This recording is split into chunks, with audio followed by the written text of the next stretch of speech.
This is the future.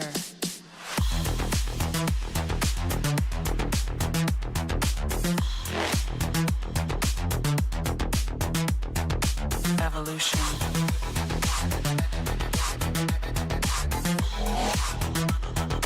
This is the future.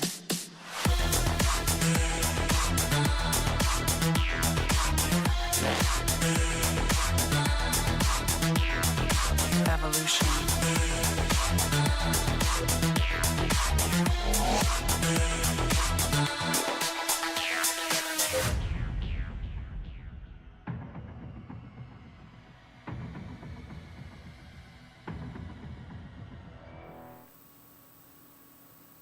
Evolution.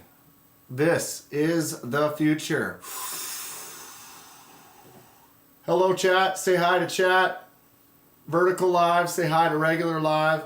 I don't know what I'm getting myself into today, but I decided, I was going to vertically live stream me getting set up for my regular live. So we are now currently in my regular live.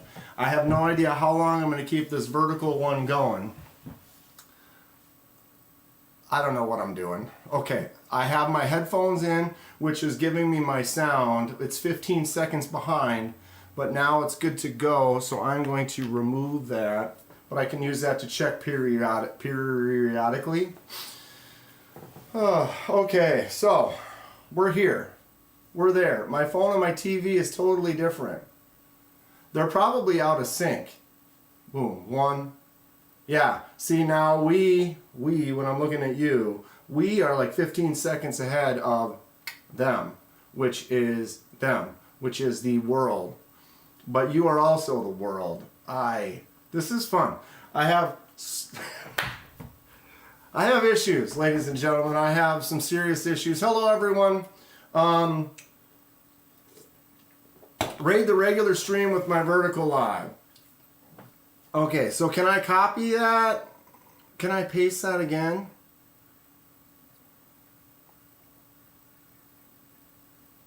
I can't. It's just going to kick me. There are two of me. I'm here. And I'm there. Smash the thumbs up. Okay. I don't know. So, to make this less crazy, I think I'm just going to drop the vertical live. It was just kind of just to get going. It was the inception. Watch that. Check it out. Go to the link I just posted in the vertical live and join us on the regular live. Thank you all for hanging out. We'll see you over there. I don't know what I'm doing. What am I doing? It's hot in here. Okay, done. Let me turn that down. Turn down for what? Okay. Hello, everyone. Welcome to Thursday Night Live. Let's do one of these. My name is Kenman. Dan Kenman. Nice to meet you. Nice to see you. Welcome back. How are we doing? What is up, everybody? Blind Vu says that was cool. I don't know. It was something. I don't know. We're trying to do stuff. What am I carrying?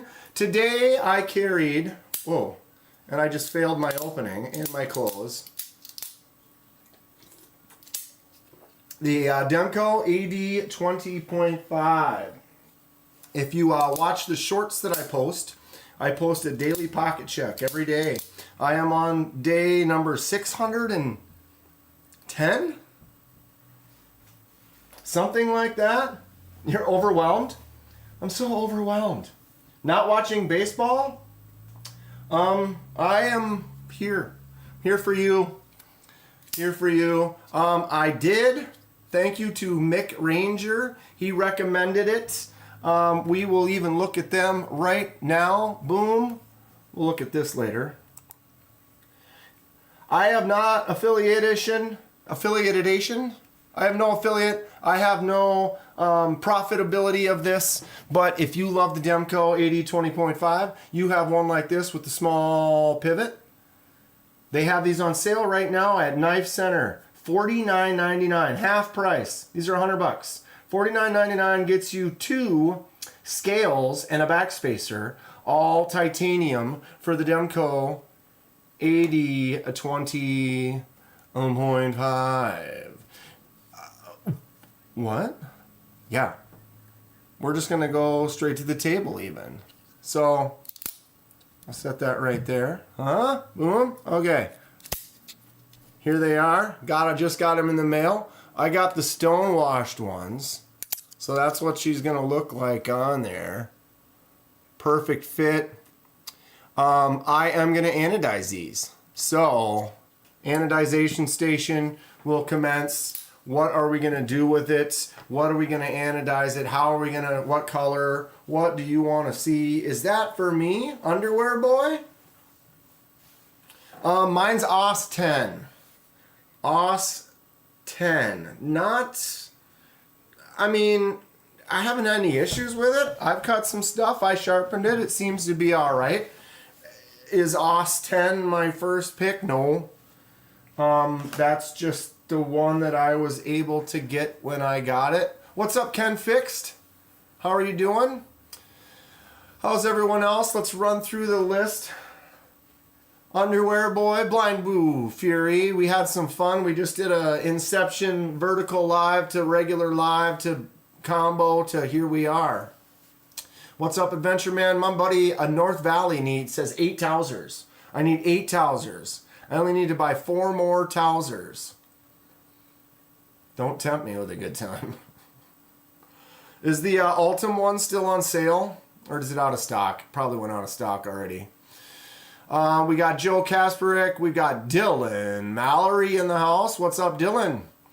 All right. Who we gotta try to remember who you already said. What's up, Knife Nerd? Stacy, how's it going, Stacy? Robert Willoughby. Snail Trail Dale. Size 13. I wear a ring size of 13. Who would have thought? What a number. What a perfect number. Size 13? Of course it is. Of course it is. Did I miss anybody?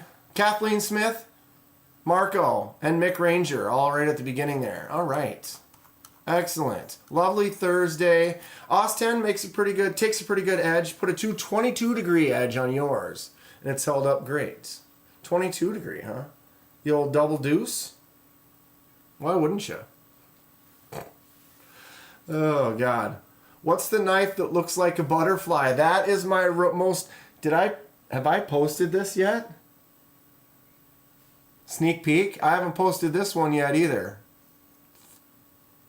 Assisted opening M-Tech. What? Yeah. She is fully gas station worthy. Look at this. Perfect spring assist M-Tech. This is like steel. And it is like, look at that coating on there. It's just the thickest, deepest shine. It's so smooth. It's ridiculous. Friday the 13th.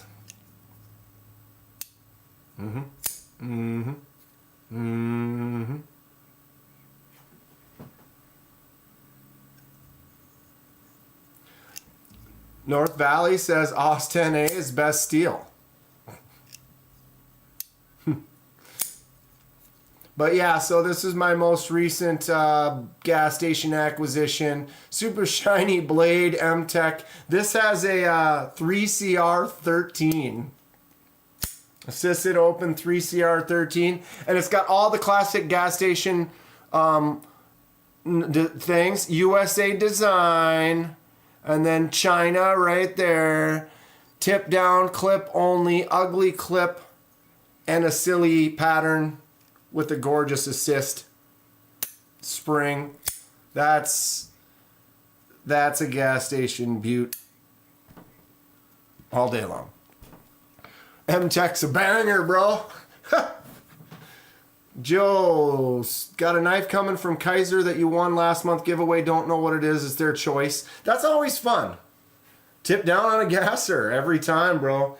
It's always fun. I know I've heard of a couple people talking about winning the Kaiser knife, and then like you get it in the mail, and it's like that's always fun. I've gotten a few packages here and there that I don't know what it is, and super fun surprise.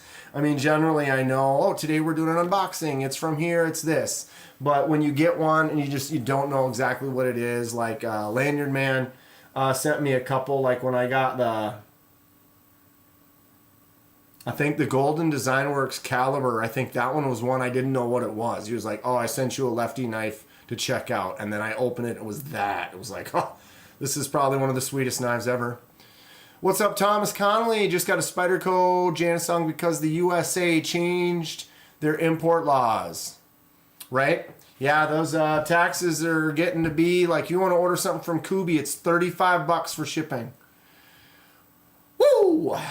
Sorry if I blew out some speaks there.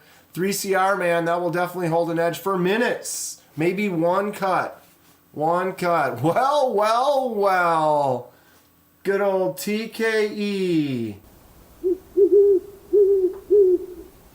The Knight's Edge became a member. The Knight's Edge celebrates 10 months of membership, entering the 4th trimester of KDK.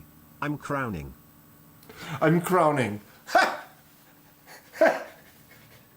It's so funny, is like I didn't quite read it. Or, you know, maybe I did see it subliminally, but as soon as I read entering the 4th trimester, I like instantly started getting similar images that, so TKE and I think we yep, that sick mind.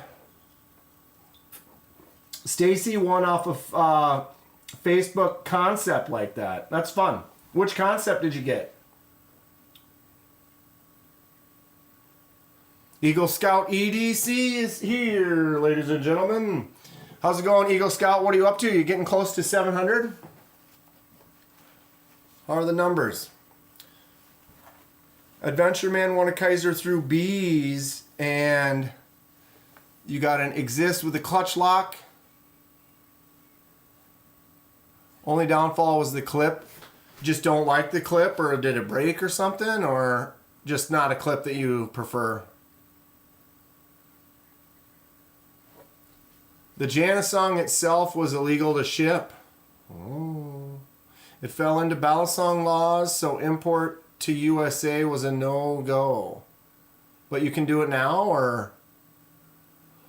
Ladies and gentlemen, Dwayne Letterman! What's up, dude? What?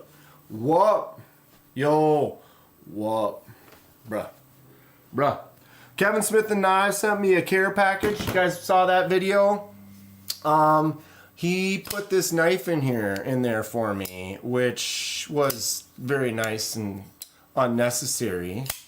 I did not actually do a proper review of it because the video was already at like 15 minutes. Hello? Testing? 1, 2. I hear you, William. Coming in loud and clear. I'm praying with my knife giveaway win. Loving the Devo, but play with the Sencut from Flipper more. Oh, that's right. You got the Devo. What Devo was that one again? The what's the name of that? Right. Nice win. The Aries Bloom is $36 shipping right now because it's coming directly from China. Hopefully when it gets to White Mountain, it will not be that. Yeah, exactly. What Kathleen is correct. I believe it's going to be at White Mountain in a few weeks or something like that. So hopefully that will be good, because that $35 extra tax that's real deal. We're here. We're in it. Not much we can do. I thought I was watching you. Then I had deja vu. I already said that. Wait, he said that. Wait, what? Growler. Got it today. What's up, Kevin Smith and Knives? Just talking about you. Here it is, the Centurion from Migron. I have a few Migrons. I never handled or touched the Centurion. The drop shuttiness on this, the flick outiness, the droppiness, the thumminess, the flipper tabbedness, the feeliness. No jips, but it's got this little poon going on right there. You can kind of just settle in, and looks like the blade has a dual finish. See how it's kind of like a polished finish there and more of a stone washed on the hollow of hollow grinds. Oh, mama.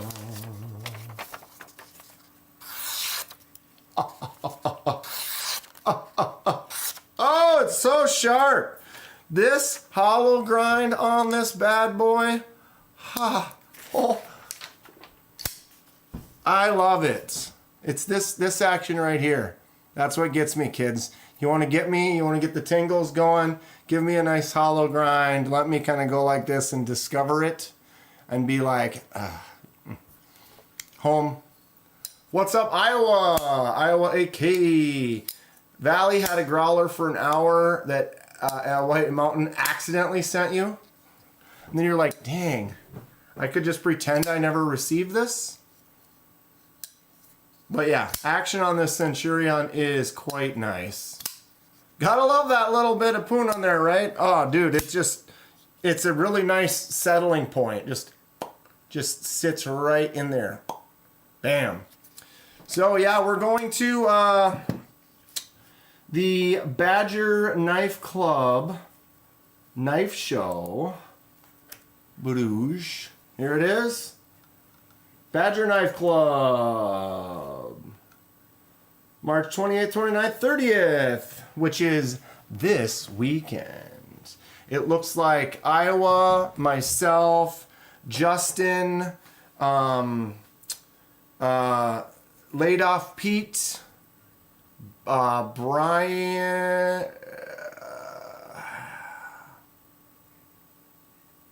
I can't remember who else. A couple more people we're actually going to be meeting. This is in Wisconsin. It's at the Holiday Inn Express and Janesville Conference Center in Janesville, Wisconsin.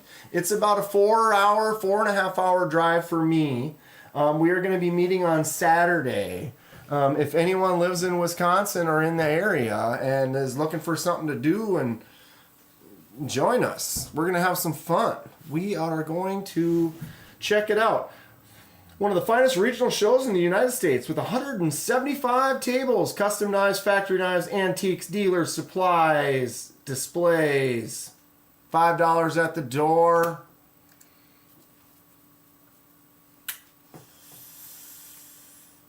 May not be Blade Show, but it should be something. We're going to give it a go. Not sure what we're going to run ourselves into, but there is 175 tables, and if the 5 or 6 of us meet up there, I'm sure. Thomas, what's up? What knives are you looking to get at the Badger Knife Show? Well, since we have no idea what companies, what dealers, what is going to be there, I don't know exactly what to expect. It doesn't say it is like a custom knife show. Like Iowa AK came up and met. We went to the Midwest Knife Makers Guild show, but that was a Knife Makers Guild show. So every table was basically knife makers. So, you know, mostly fixed blades. There was a guy who was doing these autos that were crazy cool looking, but they were hand built, completely 100% hand built by him, and they were like $1,000 each. But they were beefy, solid, cool looking, out the side kind of chunky stiletto kind of autos. 15-hour drive on Saturday, says Kevin. But yeah, so Thomas, I don't know what to expect. There isn't anything specifically I am heart set on at the moment. I'm just open for some fun, and I like to just look and say, you know, wait for the knife that calls out to me. I had a lot in mind when I went to Texas, and I knew several of the like the concepts that I was interested in, but I wasn't necessarily 100% sure. But the second I picked up the Goblin XL, I knew. I was like, that's the one. That's, well, one of the ones.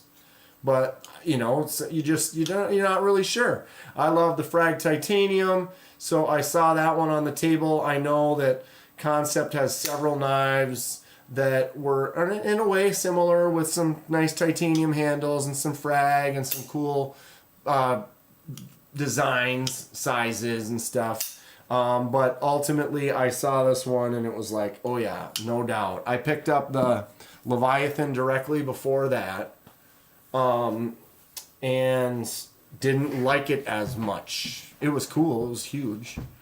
Those autos were nuts, weren't they, Iowa? Man, they were. I think I did take a photo, maybe. I didn't really do any video when we were there. It was kind of a small show. And it would have been kind of like I don't know. It just would have seemed like, oh, look at the big production. Someone's, like every single person in the room would probably look up the second you started recording and talking, because it was cool. It was a nice intimate thing, but we just had more fun actually just talking to the people, interacting, checking everything out, and just having a good time. Lots of tables with folks selling their own collections. Might be some good deals, some older knives, right? That's what I was kind of wondering. But I mean, there's 175 tables. Is there really that many people that are going to have a table, or going to be like, oh, I'm getting a table at this show and selling some of my collection? Is that something that I would do? I have 300 knives. Maybe I want to get rid of 100 of them. So I bring them and get a table at a show like this. I don't know. Maybe that is the case. And if that's the case, then maybe you'll find some cool budget knives that are, in decent shape. I don't know. I'm interested. I'm eager. It's going to be a little drive. I'm trying to debate, because I thought I could maybe start driving. I could drive up there tomorrow, Friday night, and then crash in my car, get a cheap motel, and then be fresh in the morning. Or I can get up at 4:35 in the morning, get in my car and drive 4.5 hours straight and meet them there at 10, stay there until 5, and then drive 4.5 hours back home.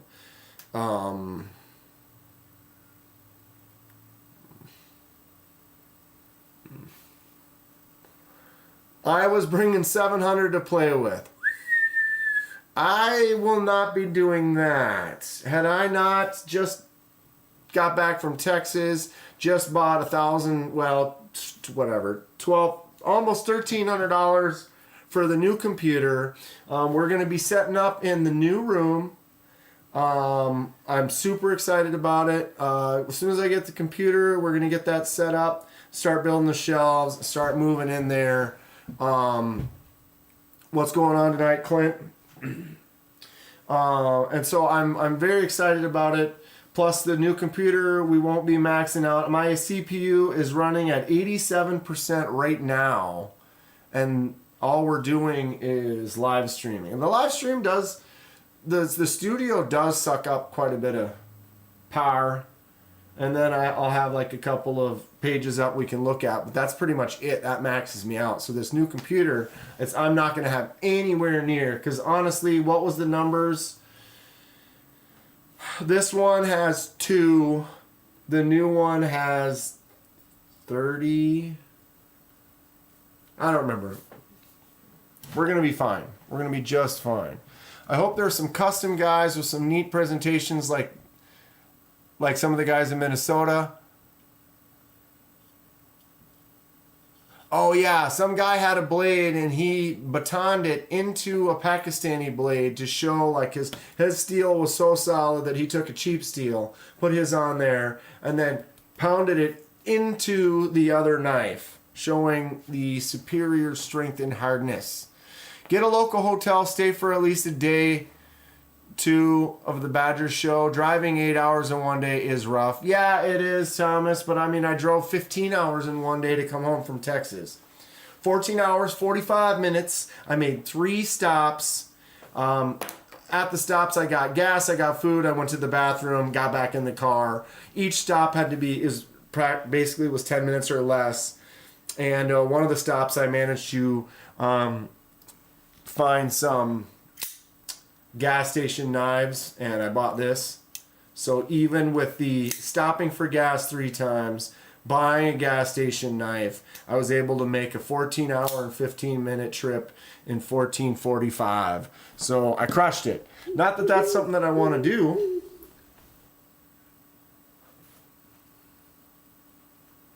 Well. Thank you, Ken. Ken has our buddy Ken Fix has donated 5 memberships. Where's my mouse? Let's see, who are the lucky recipients?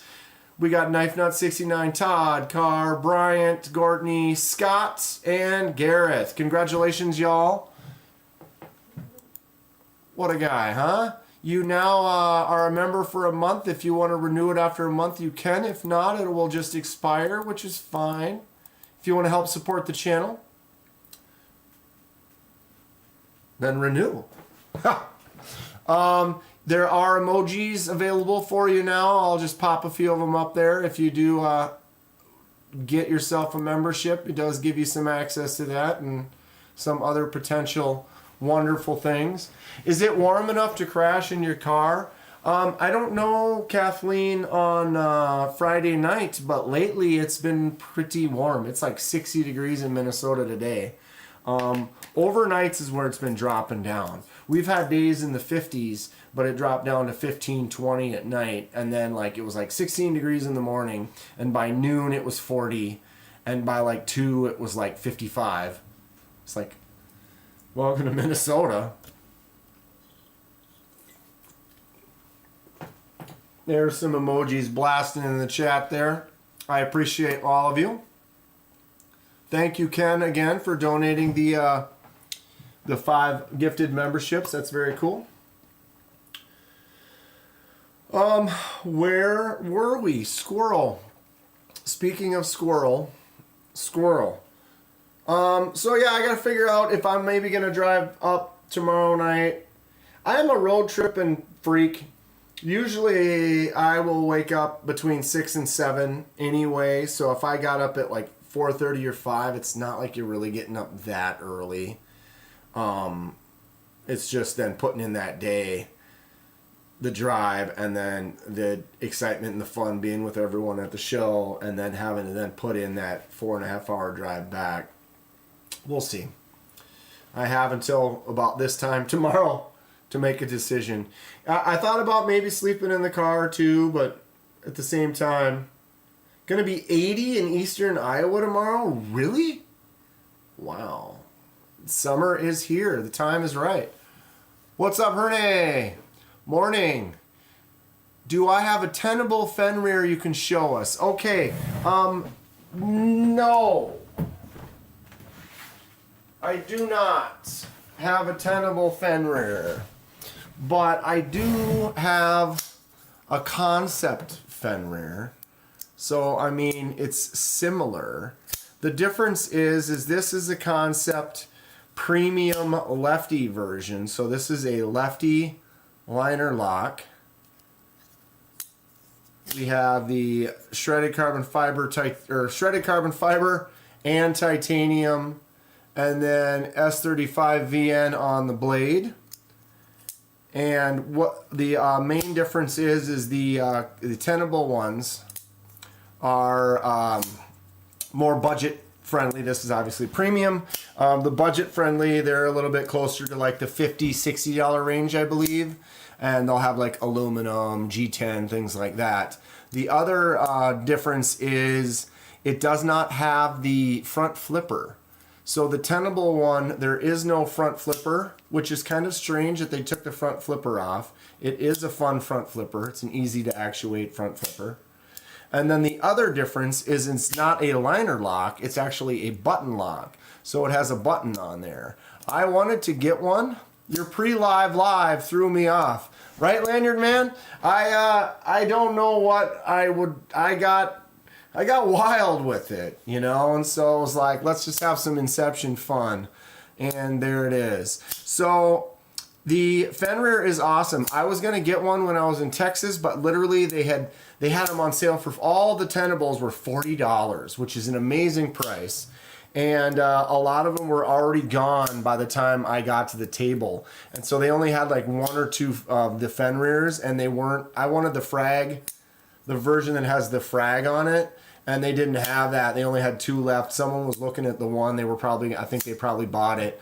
So I just was like, all right, I'm just going to hold off on those, and I'll pick up one when I can get the one that I wanted. Only difference is material and Tenable's button lock. Yeah, the button lock, and then the front flipper, Iowa. There is no front flipper on the Tenable version. Yeah, dude, it's a great knife. If you can get one, save up a little bit. They have, even the Concept has some that aren't premium like this. They have several different versions. Lanyard Man's got the denim micarta one. They have a lefty denim micarta one? I thought you only bought lefty knives. This one's lefty. One of my few lefties. It's really cool, Concept. Concept has several of their knives. They offer a bunch of different varieties, versions, premium, budget, lefties. Really, really cool. And just Concept's been just crushing it lately. They've been making some amazing stuff. This definitely has moved into my top 5, and I've barely had it. I just love it. I have large hands, so if you're gonna look at this is the Goblin XL. And if you look at when I grab this, look at that in my hand. It doesn't look like it's that big. It looks like it. What did I do to my scraping my knuckle there? You know what I mean? To me, that in my hand, that fits perfect. My fingers make it all the way around. I get into it. I can get on there and do some work. Ugh. I love a beefy knife.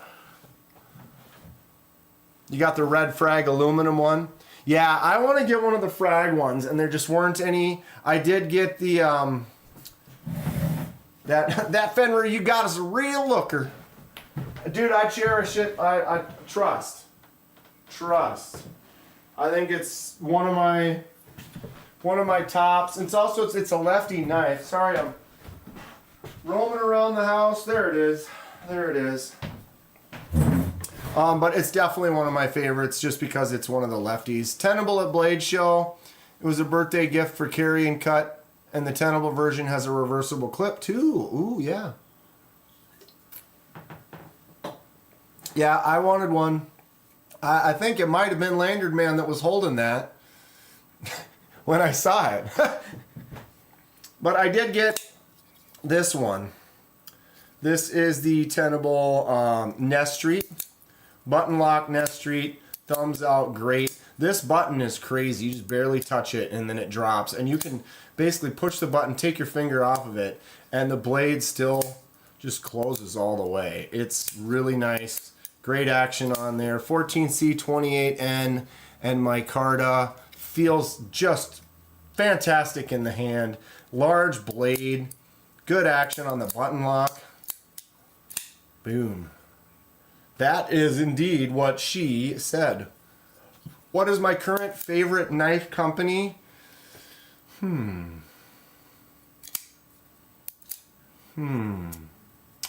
That's tough. It's gonna be, man, it's so difficult. It's gonna be between Concept and Kaiser right now, I think, to be honest. The company I have the most knives from is Kaiser, and I'm pretty much happy with every single one of them. The reason I say pretty much is because they made that Cybertruck one, and regardless of today's day and times and what people are thinking, I never liked this Cybertruck knife. It never opened well for me. I didn't really like the way the action was on it. It was just a novelty knife that I picked up. But other than that, I pretty much really enjoy all of my Kaiser knives. But Concept lately, Ken Fix is gonna say Concept for sure. Concept lately has just been really showing me some goods. They've got a lot of cool new designs. They started their Tenable line. They offer the really cool lefty versions of things. They make great stuff, you know. This is fantastic. Everything at Concept, Joyce, Nathan, and Jonathan, everyone at the booth is really cool. The company's just been welcoming and warm, and they just make good stuff.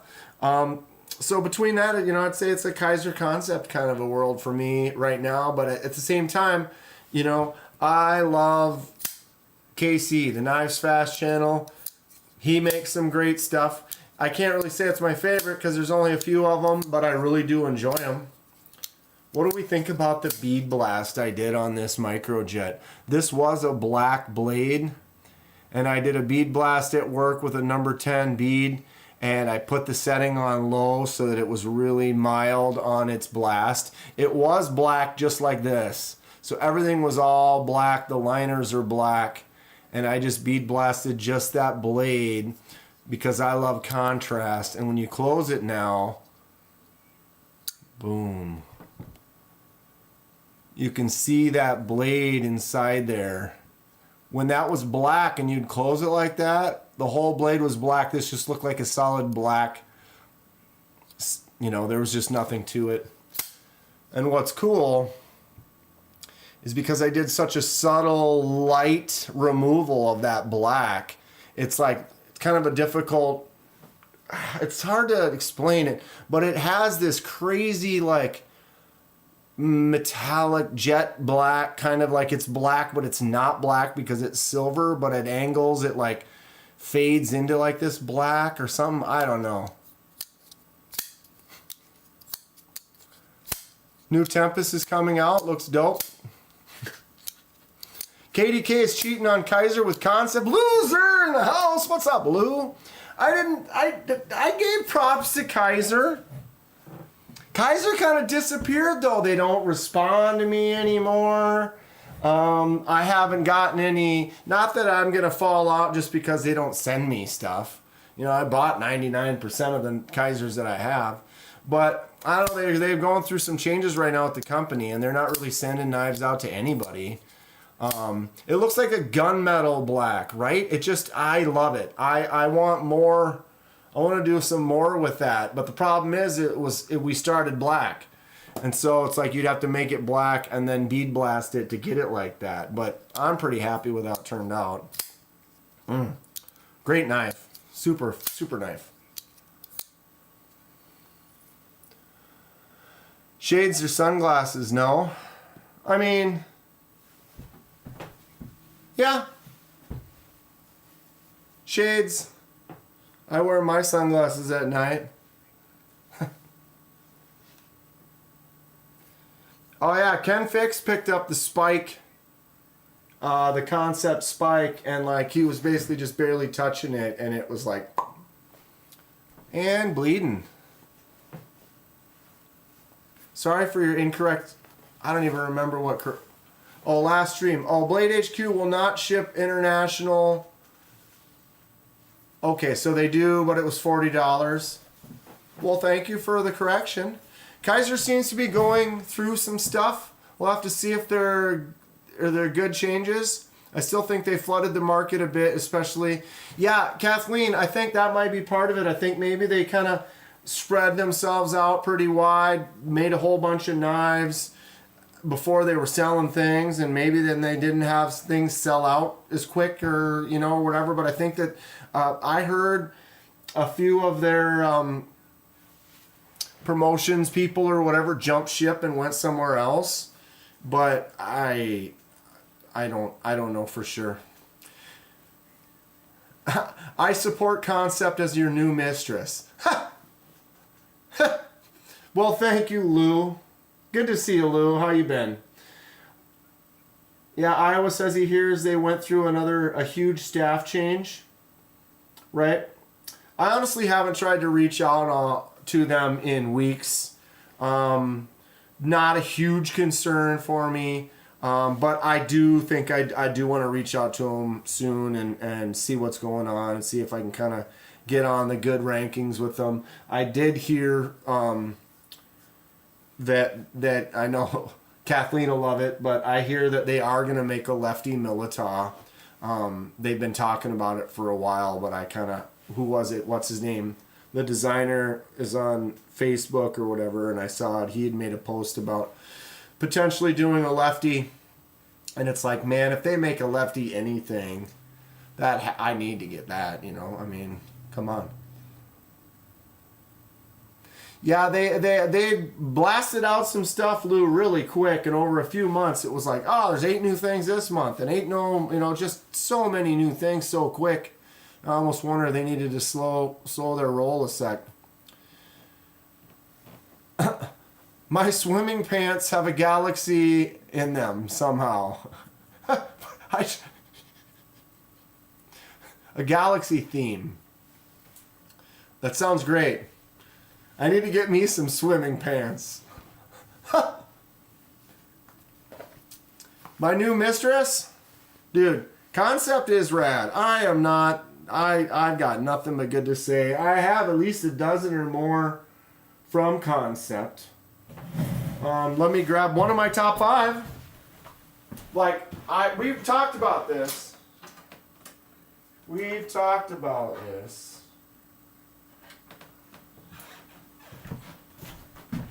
Alright. This is in my top 5. This is the Concept Tuckamore. Oh, I just love this knife. Very cool stuff. What is this here? I don't remember, and my eyes don't work. CPM 20 CV, black titanium with the micarta inlay on the Tuckamore. Why is Lanyard Man disappointed? Swimming pants? It just sounds kind of fun though, swimming pants. I know that Kenman was a swimmer. Yep. I had swimming Speedos. And then we had we called them drag suits. Like during the season, you wear like several suits. So you got this big baggy suits. They have so many different, like the biker short ones or the full. Before my time, they got so many weird swimwear, but swimming pants. Drop Bear fixed blade. Yeah, the Drop Bear fixed blade, I saw that. So yeah, Concept Tuckamore. I love this knife very, very much. It just feels so good in the hand. Look at my finger. Booge right in there.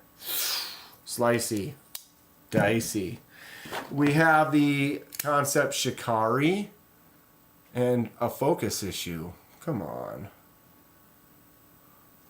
The Shikari is great. Look at this. Just boom. Just button lock. Action. We have a micarta titanium and 154 cm on that bad boy. Boom. Is that better? That looks better, right? We have the Lefty Concept. Oh, I failed. Are you kidding me? The image of KDK and a Speedo isn't helping. We were the Tigers in high school. We were the Tech Tigers. So, tiger stripe swimsuits. In my day, we all wore board shorts. Right. Yep. Definitely. You like that Shikari? It is sweet, isn't it? Who is the one that doesn't like micarta, and why would anyone wear swimming pants? It just sounds fun. I drowned in my swimming pants. This is loose. That's weird. How does a pocket clip on a lefty only knife? Where's my good? Use my strong hand. I don't know where my, how'd you get way over here? Live streams get wild. That is strange though, that a lefty clip on a titanium knife. Why would my clip go loose on my Warrior? So this is a Lefty Concept Warrior, micarta titanium with that kind of eggshell pattern. Is this one also CPM 20 CV? I think. Or is it S35? S35. Another sweet lefty though. Boom. Look up the song In My Speedo. Swimming in my pants sounds like underpants. Iowa AK gotta go take care of supper and all the chores before Mrs. gets home. Get her done, bud. I hope I can use them for shorts as well.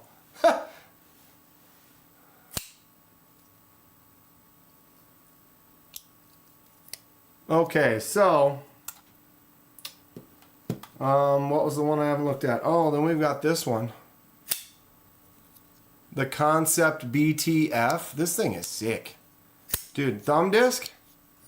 Do you thumb disc? Don't listen to Steven or you'll wind up on a list. Ha! Did you hear that, Lanyard Man? Thumb disc? Do you thumb disc? Who thumb discs? I was unsure of the thumb disc, and let me tell you what. I be thumb discing. Boosh. It works so good. The BTF, Basic Tonto Folder. And you remember the skinny boker that they weren't willing to sell at the Texas Blade Show was called? I don't. I'll have to go back and watch that clip again. I did put the shorter amount of that clip. What's everyone think about that? If for those of you who didn't watch the full live streams when I was in Blade Show, I took a 3-hour live stream. I've only pulled from the first one. I have day 1 and day 2.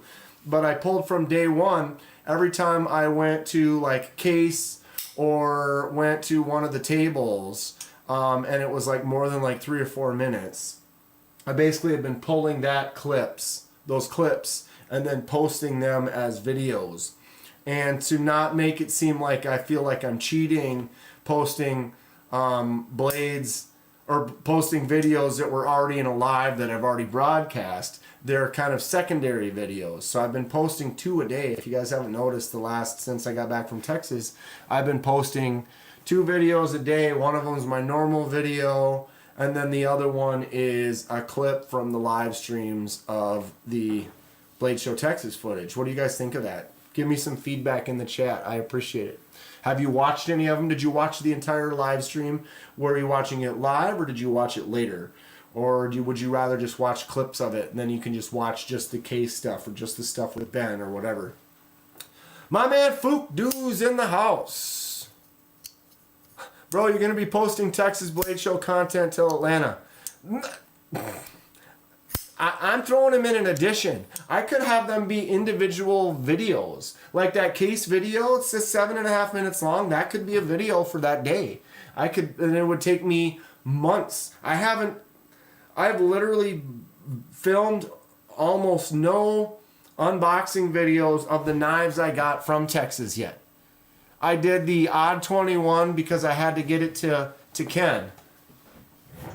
But other than that, the ones that I had from Fred or whatever that I've shipped off. But all my other ones, all of my knives that I picked up at the show, I haven't done videos on those yet.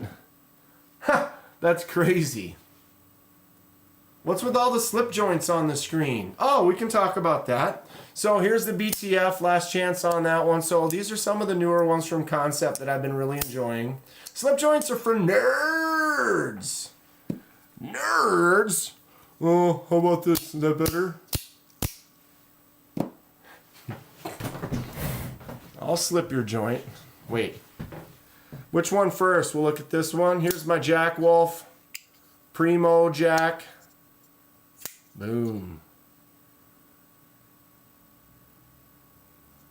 S90V titanium gold. What's it called? Fat carbon, whatever. Flicks out like a dream. Feels awesome.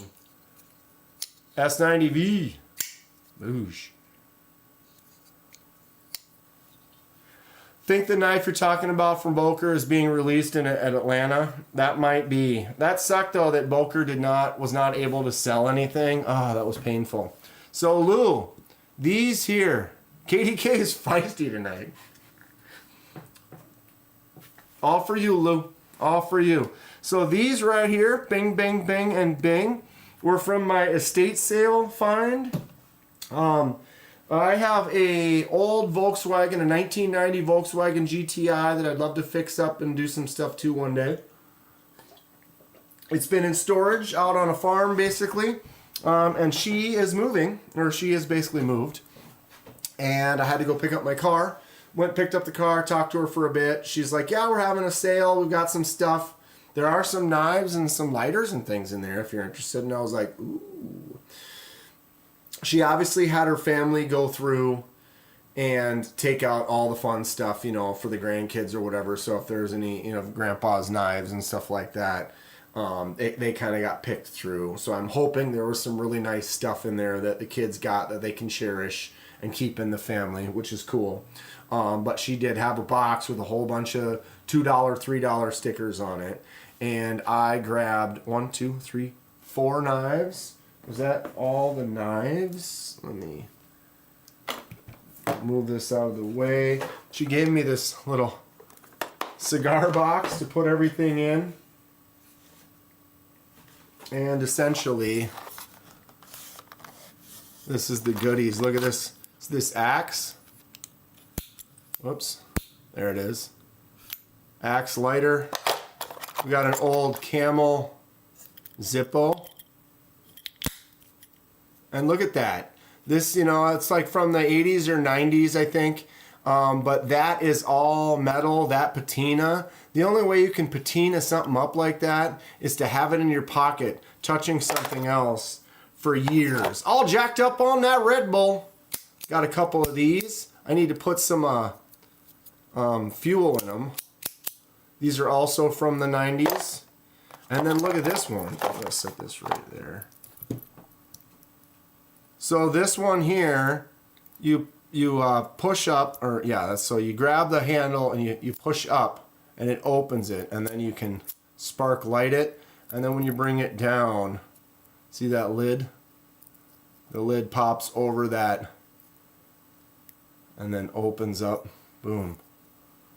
Fun old kind of trench lighters. This one here is also empty, but it's got the flint, and then this is the gas right there. So you'd basically, the all metal camo Zippo. Yeah, this thing is really cool. I like it a lot. Fun little stuff. Just an, oh, and another knife. So there's that. Guys, see the butterfly enough here?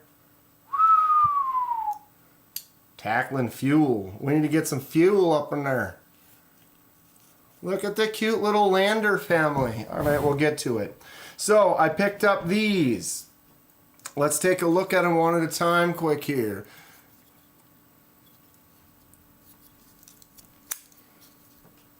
Now that's a slip joint.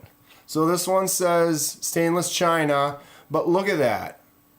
Someone's like, oh, it's a comb or whatever. Well, whatever this is cuts. Those are sharp. If you put your hair, if you ran your hair through that, it would cut hairs. So anyone have any idea what this is for?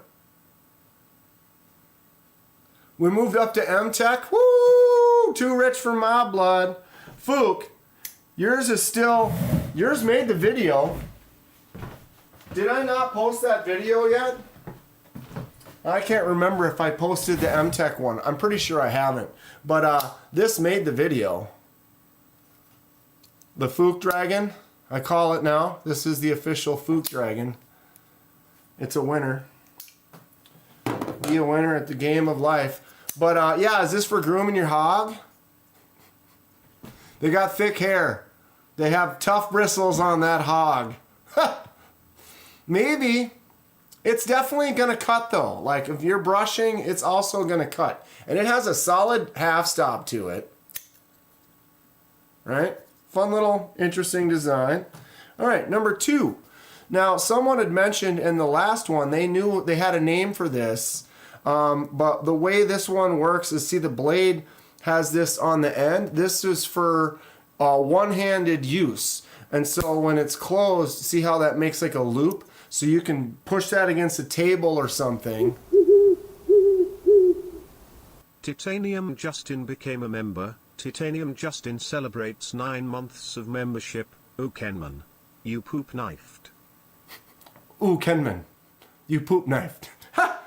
Why, thank you, Justin. 9 months. How cool is that? Thank you very much, Justin. I appreciate you. Go check out Justin's channel. Going to be meeting Justin on Saturday at the Badger Show. So this was designed to be a one-handed open. So you basically can push that down into the table because of that little nub and use it to open it with that one hand. This is, there it is right there, the Queen Cut,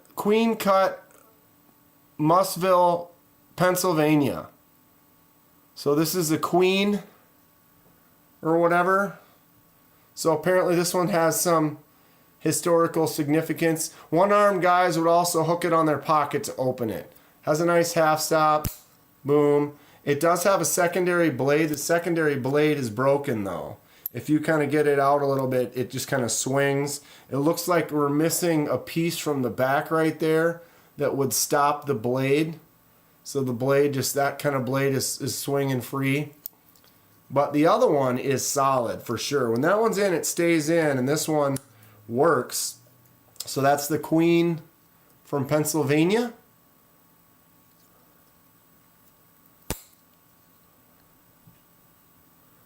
He just, because a member and it's celebrating 9 months, but how? You don't know how to do that, Lanyard Man? If you're a member, every month they let you do one of those for free. Where have you been? Or are you giving me crap? I got tricked. I just watched the pre-live. I apologize. I was just having some fun. But I'm sure it kind of led you in. You kind of figured it out once you watched a few minutes of it. Okay, next one. So this is these are knives I got from this estate sale. This one is a Barlow. How do I know? Because it says right there, it says Barlow right up in there. It's a horse mane. Oh, it's for thinning a horse mane. What was the box this stuff was in? Monte Cruz, Dunhills. Selection Suprema. It's got that smell. I love it. Couldn't have been cooler. I was just like going to grab a few knives and lighters, and she's like, here, let me put it in a box. I thought it was going to be a cardboard box. It's like, wow, that's a cool, I mean, I'm going to keep that box. I'm going to put shit in it because it's, I mean, why would you not? Why would you not? Okay, so Fookdoozle says this is for horse manes. So it's for thinning out a horse mane. That makes sense. All right, so we've got a Barlow right here. Let's take a look. Boom. Does it say something up in there? It does. Can we focus on it? Probably not.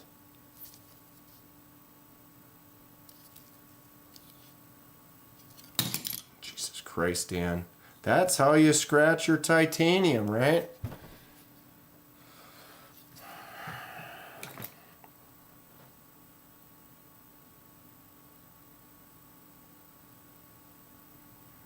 It says Imperial Province, Rhode Island. Right there. I can't get it to focus. There it is. Imperial Province, Rhode Island, USA, Barlow. KDK has a horse mane. Try to tame that beast, huh? So, Rhode Island, that's kind of a fun location for a Barlow. So it's got a pen blade that looks like it's been sharpened, and actually it's got a pretty decent edge. It looks like they almost used this one. There's a burr on there though. Oof. That one's solid, and the bigger one's a little bit easier to get out. But it doesn't look like it's been sharpened as recently. Fun though, right? Alright.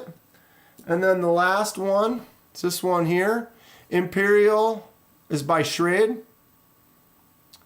Use that horse mane trimmer to cut your hair, you dirty hippie. Negative. Then we've got this bad boy right here. Right here. Look at that. Look at that hook. Look at that hawk bill.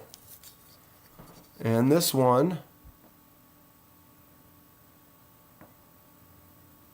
Klein Tools, Chicago, USA. Klein. Oh, didn't someone look this up? So look, this knife is not broken. That is how that's supposed to be. If you look inside there, that is a sharp edge. So it's literally for getting underneath and like ripping a seam or something. Did we talk about this one last time? What's up, Sebald?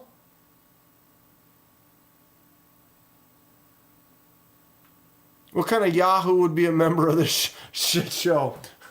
You're a Yahoo! So yeah, what is it? This is a fisherman? Horse cigars.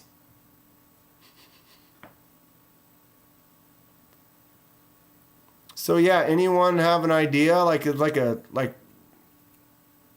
what that's for? There's a lock? What? That's a lock.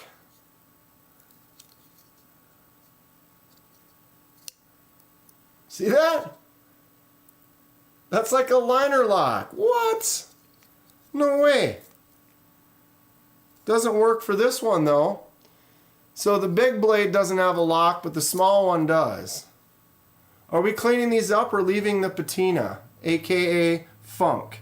Well, here we are. I mean, I got these for next to nothing. So I would imagine that they hold more value than I paid for them. Will they hold a lot of value? I don't know. Does it really matter? Or I just maybe just keep them in my collection? Well, unless it's over $100, probably just keep them in my collection.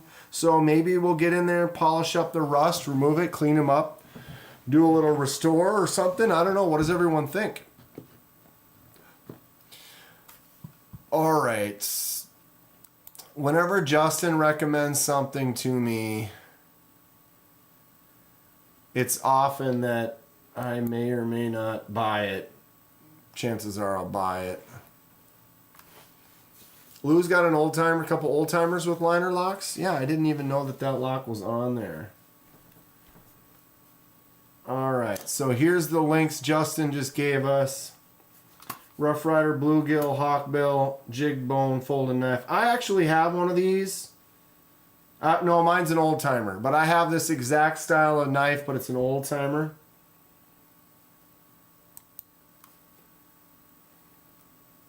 Oh, this was the first link that you sent. So the second link. Bluegill, Hawkbill.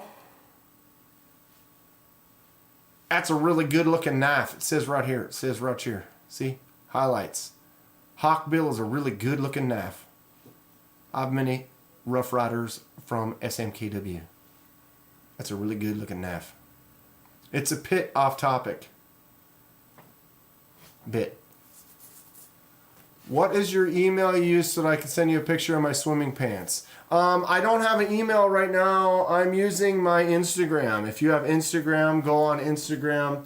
KDK in 4K. I'll post a link. Here it is. Oh, wait. That's not my link. It's right there. Give me a second. I'm slow right now. Clean under the nails. Not bad. Links.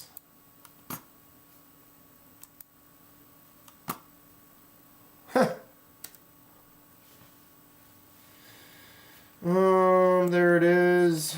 Boom. So for now, I apologize, but if you go over to Instagram and you can click that link right there and email me or message me there. Put your swimming pants pic as your thumbnail. How did I jank up my nail?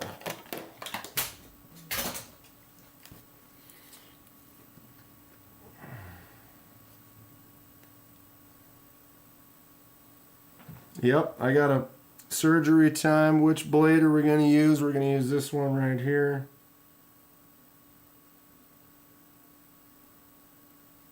Like my cheaters?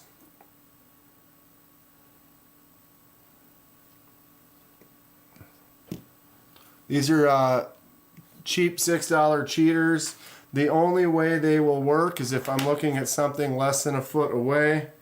And if I'm looking at anything like I'm looking at my nail here, because I somehow chipped a chunk back, which will be fine. Just don't touch it. There we go. But yeah, I only need them for that super close up. Anything more than a foot away, it won't do me any good, and it actually makes me nauseous. So it's like I literally only need it for super up close. It was a screwdriver when it was made. It's an electrician knife. That was a screwdriver, but it's got like a sharp edge. Hey Terry, what's the going rate on a slip for the Zambezi? 1931 Leatherworks. Speaking of, that would be like one of these right here. We've got a 1931 Leatherworks slip right there. I have been using my Stinking Creek sow belly.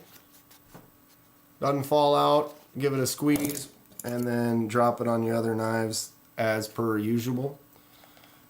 Stinking Creek sow belly is another fun one from Rosecraft. Nice chunk. Got the stag on there. D2. Really good half stop. And it just fits in here quite well.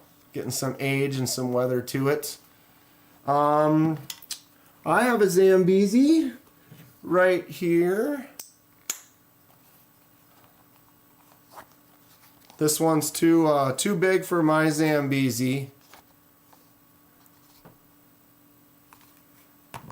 All right, KDK, let's get that 80-25 pronto. I can't stand looking at that Grivery for one more second.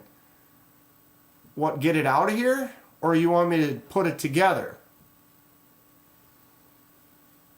Yeah, I think she means the Rosecraft Zambezi. Because she has this because she got it from Kathleen. This is my Zambezi. Look at that chunk of wood on there. Tell me that's not gorgeous. I love this knife. Super cool. The only thing about it is it's super stiff. I've been breaking mine in. It's getting better. Still kind of tight sometimes. I meant that knife was for cleaning under the nails. Oh. That one's for cleaning under the nails. That's this one right here. The CRKT Kiss. This one's perfect. It's small and you can just get that tight little, look at that point. Gets under the nails. It works. Concept Main Street in 154 for 56 bucks. Concept Main Street 154 CM 50 bucks. I'd get one. I did. Here it is. 154. Well, that says Main Street. There it is. 154 CM titanium clip. Good action. Flips out nice. Flicks out nice. Drops shut. Oop. Yeah, if you're interested in the shape, you like the design, I would get one. They also have the mini Main Street. I'm a Main Street lover. The mini Main Street. Boofy subscribed to the channel. Boofy. Boofy, subscribe to the channel. Thank you, Boofy. So it's really small, and that crossbar, I'm going to cut myself, so I have to be more careful with it. I think the crossbar would have worked better on the larger knife. The smaller one, I would have preferred the liner lock, although the way it looks with the Altum, very cool. Thank you for subscribing, Boofy.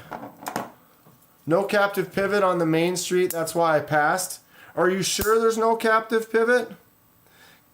Because sometimes it is captive, even though there's a screw hole on both sides. Civivi's good for that. Or no, wait, no, Civivi has the C on it. What is it? I think Concept might have a couple of them. I think Kubi might have a couple, where it looks like there's a screw head on both sides, but one, in fact, is a captive pivot. So it's like you can't turn the one side, but you never know.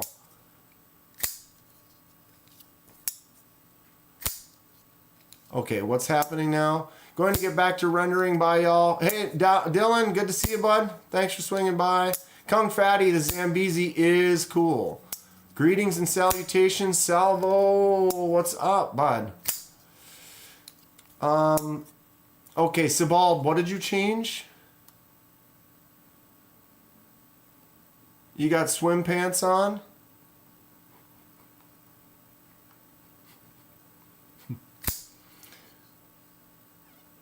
Loved your video on Texas Blade Show. Which one, Boofy? I got a lot. I got more. I haven't even gotten into day 2 yet. I've been posting all my day 1 stuff. I haven't done any of the actual unboxings of the knives that I got from Blade Show. I still have to put them in their boxes and do their proper like unboxing / review. I have a ton of videos to do and catch up on, but it was such a fun trip, so much more great content. All of them were great. I appreciate that, Boofy. Really fun, excellent time hanging out with the community and everybody. It was just a great experience. In my country, we call Speedos budgie smugglers. I've heard something like that. Budgie smuggler. Budgie. I did get a piece of mail today.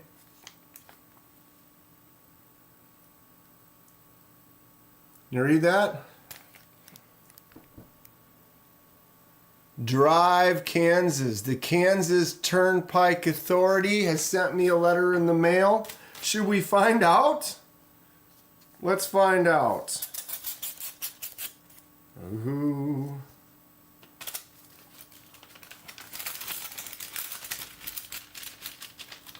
Some people try so hard, but you seem to flow through great. I appreciate that. I appreciate all the feedback. Someone made a comment on one of the lives or whatever that I didn't hold still enough and I was kind of bouncing around and to focus more on the knives and not move the camera as much. And I really appreciate that. You know, what's good or bad feedback is feedback. I plan to go again. I want to be able to bring people along like I did and give you an experience that is fun. It's the toll bill. This is my toll bill. And so the way to do that is to get the feedback. Get ideas from people, what worked, what didn't work, how can I improve for the future. So we're probably going to go live this Saturday at the Badger Show in Wisconsin. Okay. I'm going to look at my bill here. Any guesses? Last chance. What is the toll road bill? It's basically the Kansas Turnpike or whatever. All right. Holy Schlitz beer. Huh, that's fun. $22.50. So I'm going to fold back my address. You can see here's where all the cameras where they pegged me. Boom, boom, boom, boom, boom, boom, boom, boom, boom. And there's the fee. Some of them were cheap. $3.36. What was that one? How do you avoid that one? Emporia to Cassidy. So yeah, my total toll bill for driving to Texas, and you can see my time. So I got on at 1:04, I got off at 3:50, and in that amount of time, it cost me $22. No face, no case. I gave them nothing, William. I gave them nothing. All I did was drive there. And from that, they took enough pictures to send me a letter of bill in the mail to my address. That's the way it works. When you have insurance on a vehicle and you're driving the vehicle, they got you. They got you. I'm officially an outlaw. Yeah, I'm an outlaw until I pay that bill. Feedback is awesome, but you did great. This is your first video you watched, but man, you wish you could go to Blade Show. For sure. Did you watch the whole live? That live stream was fun. I tried to, it's great because people are like, oh, go here, ask them if you can see this. And then they show it, it was cool. Definitely a fun time. The other thing I got from that box was I got this right here. You're like, what is that? It's a lock. This is an old lock. If you look on the top, Eagle Lock Co., Terryville, Connecticut, USA. And look at how beat up it is and stuff. You're like, well, how does it work? Well, if you take this, you can slide this over, and there is the keyhole for the lock. Well, guess what? No key. They don't have a key. They had this. It was there. I got it for like $2. I was like, wow, that's kind of neat. It says Eagle Lock Co., Terryville, Connecticut, USA. So that's a nice enough stamp that it's legit kind of lock. It's old and tarnished. We could shipwreck it, right? So this one here, I'm gonna have to try to pick that. I can pick yeah,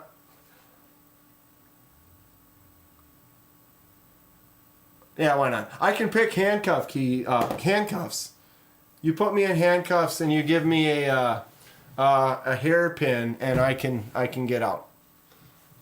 Another one of my useless skills. I actually have some nice handcuffs that maybe we'll do that in the stream one of these days. It's been a while. I used to be able to do it behind my back with you give me the hair clip. After the hair clip is bent, like when I actually start doing the pick, I think my fastest time was 8 seconds to get both of them off. It doesn't get you far in life. I've never been arrested. I've never had handcuffs on other than the ones I put on myself. I think. I don't know, I'm getting old. You never know these days. I went to college. CJRB Pyrite Bowie just arrived. Such a nice little user. Did you get, yeah, you got the S90V version. I was going to get the silver one, and it was out of stock before I even got off that live stream. Handcuffs are easy. They are actually, it's actually a fairly simple pick because you don't need two tools. You can literally do it with one. And then some of them are even easier. Some of them you can get in through the side. I actually pick straight in the keyhole. There are some other methods, depending on the type of handcuffs they are, I guess. Arrested and getting them off like that would be amazing. I mean, you almost would get respect. Like if you were like in a passive arrest, and then he puts the cuffs on you, and then like turns around, and then when he turns back, you hand the cuffs and be like, these didn't work. You know, not trying to run, just be like, oh, these didn't work, and just hand them back to him, not on your wrists. Like, wait a minute. Might get yourself in some more trouble. I don't know. I don't plan to even get them put on in the first place. Not my type of bracelets. We're overdue for a magic trick. Lou, you know how many magic tricks I did while you weren't around? I mean, I know you get busy. It is what it is. Maybe we will in a second here. I've got little cuts all over myself. I don't know what's wrong with me. All right, that goes back up there. Picking the hole. I gotta run. Everyone have a great evening. Or you're an evening. I mean, you're a Rick. Later, Rick. Thanks for hanging out. They charge you for attempted escape. What if you're not trying to escape though? You're just basically showing them that like, hey, you didn't put these on correctly. You're not trying to run away. You're just telling them like, hey, this wasn't right. I think you need to fix these. That could be something. Okay. I don't remember the name of this. Justin, are you in here? What's this called again? Oh, maybe look on the box, Kenman. This is my current Rosecraft, the Sequatchie River Muskrat. So it's their version of the muskrat. It's called the Sequatchie River. Here it is. The muskrat is a dual clip point style knife. This is a case muskrat. Hence the reason I have them both out. So this one's the Sequatchie River. And this is just a case muskrat. But you can see they both have that dual clip point with kind of a forward cant on the one side for sure. Things I noticed that are different is the case costs more than the Rosecraft, but the Rosecraft is definitely higher quality, better steel, tighter, just an all-around better knife. Not trying to talk bad about Case, but Rosecraft is doing it. They are on a tear. Andy over at Rosecraft used to work for Rough Rider. Now he's at Rosecraft, and they are really doing it up. So what I do notice is look at the handle thickness. The Case just has one slot that both blades go into, versus the Rosecraft has two separated slots with a liner in the betwixt. What's the butterfly wing? We'll look at that 1 second. 1 second. So here you are. This is your standard Case Muskrat one blade that's used for a lot of like hunting and skinning and stuff. And the purpose was, so you're using this blade. This blade works great for all the tasks you're doing. And then, it's starting to get a little dull. You can just slam that one in, grab the other one from the other side, get right back to work with the same style of blade, but it's now super sharp. So then you can finish that task. So here it is from Case. Thin, slim, not bad. It has a little, when you go like this, there's just a little bit of wiggle. You know what I mean? And it's got a little bit of loosiness to it. And it's just a long pull. So just one long pull. Little bit of play right there, right? And when you get into the Rosecraft, half stops, solid half stops, no play, no movement, locked up. Look at that spot right there. Solid joint connection. No weird gaps. Fits perfectly. Look at this. Stiff, solid close. Let's open the other one up. No play at all. This thing does not move. Look at that connection. Look at how solid it is in there. I can push on this with my thumb, get it to go a little bit, but it is solid for doing that work. Thicker. Look at the thickness on the spine difference. I mean, for a cheaper price, this D2 steel, and then this is the stainless that Case uses or whatever. Dude, Rosecraft, all day long. All day long. It does have, you got to get in there with that nail nick, and it is a little bit stiffer pull, but man, this is a solid working knife. Rosecraft for the win. I am on the Rosecraft train. Andy is cool. He makes some awesome products, great designs. I've enjoyed them all so far. There will be more to come in the future. Stay tuned. The Butterfly, this is a M-Tech gas station dream. I love the gas station silly knives, so I add them to my collection here and there. These are not expensive. This was $10 or whatever. It's cheap. 3CR13. And then an assisted opening butterfly handle. Just a silly fun knife. Any of my knives can be throwing knives. I am in the market for some throwing knives. I fell down the rabbit hole. I have a set of saved tabs. I went in, I was like, you know what? I'm going to get some throwing knives for the channel. And I went to order, and I saw some from a company, and I'm like, and I started looking, and I saw some from another company. I'm like, let's compare, let's check out a few more. Next thing you knew, next thing you knew, next thing we know, I had like 16 tabs open, all with different throwing knives. I was like, which ones am I going to get? I don't know. I'm going to narrow that down and make that order.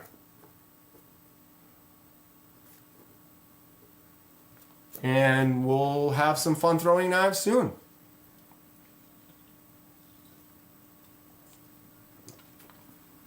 If you ask nicely, he might show you his juggling knives.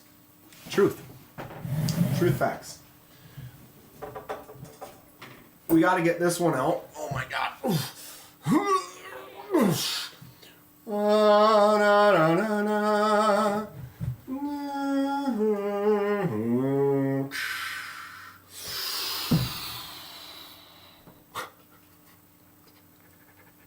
Tell me that's not ridiculous. How many knives can you hide underneath this blade? It's just above the table. I mean, come on. Come on. What's up, Dave? And for the intricate, delicate work, there's the choke up spot. You can get in there and the Conan. That's a knife. This is a decent sized Bowie. Yeah, almost as big as this one, right? Dude, this thing is ridiculous. Rough Rider, guaranteed for life. If you break this, they'll replace it. We got stag, we got stabilized wood, we got brass, we got 15 pounds of steel. Excellent. Excellent knife. Ta-da! Back over. Did you hear that? Baboosh! Explosion. All right, 7:30 already. We are cooking. So yeah, you'd asked about putting the Demco together. I am not going to take this Demco apart tonight and put that together. Reason is it's apart. If I'm going to anodize this or do anything to it, I got to do that beforehand. What's the blade steel on what? On the Bowie? The Bowie, it's a Rough Rider, so it's going to be the whatever they, you know, they're 440 stainless or whatever. Okay, I'm back. You didn't go anywhere. Did you go pee or something real quick? Now that's a knife. Yeah, the Texas toothpick. Check out this Rough Rider. You want to see a toothpick? Boom. This is the Rough Rider Reserve toothpick. Ken Fix picked this up. This is going to be for a giveaway, so we're going to do a nice big giveaway at 10K. It'll be here before we know it. Lou, have you seen this one? The Rough Rider. Look at that. Look at how thick that is. Very well built. This is the Reserve series, so it's stronger. It's got a D2 blade. Fits right in my hand like that. Lou, did you see that, Lou? Did you see that? How it fit in that hand? Lou, you're going to have to back it up because that was legit. Ah, there it is. That wasn't legit. Got a half stop, D2, thin, slicey. Look at how thick these are. Like that's not going anywhere. A little pig sticker. This thing is great. Super fun. I like the color, the design, just the feel of it. Someone is going to win this. I'm not going to get to keep this one. Ken bought this for the giveaway. So stay tuned. That'll be coming out soon. We got the magic trick, folks. You saw it. You seen it. You seen it right there.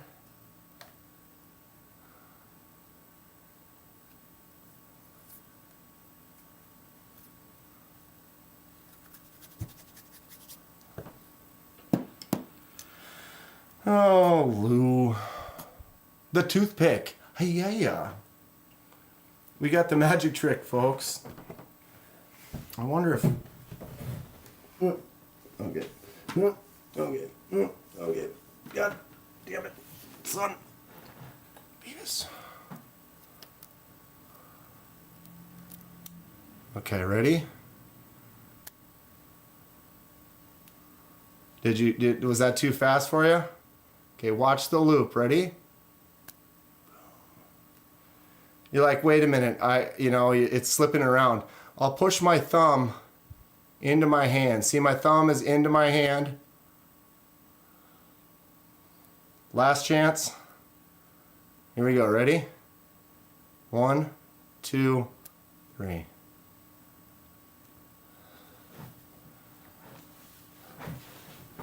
What do you think of that one, Lou? Was Lou even watching? You go back. I want you to go back and play that at 0.05 speed. Tell me if you see anything. I'm going to say you didn't. That's fun. Good stuff.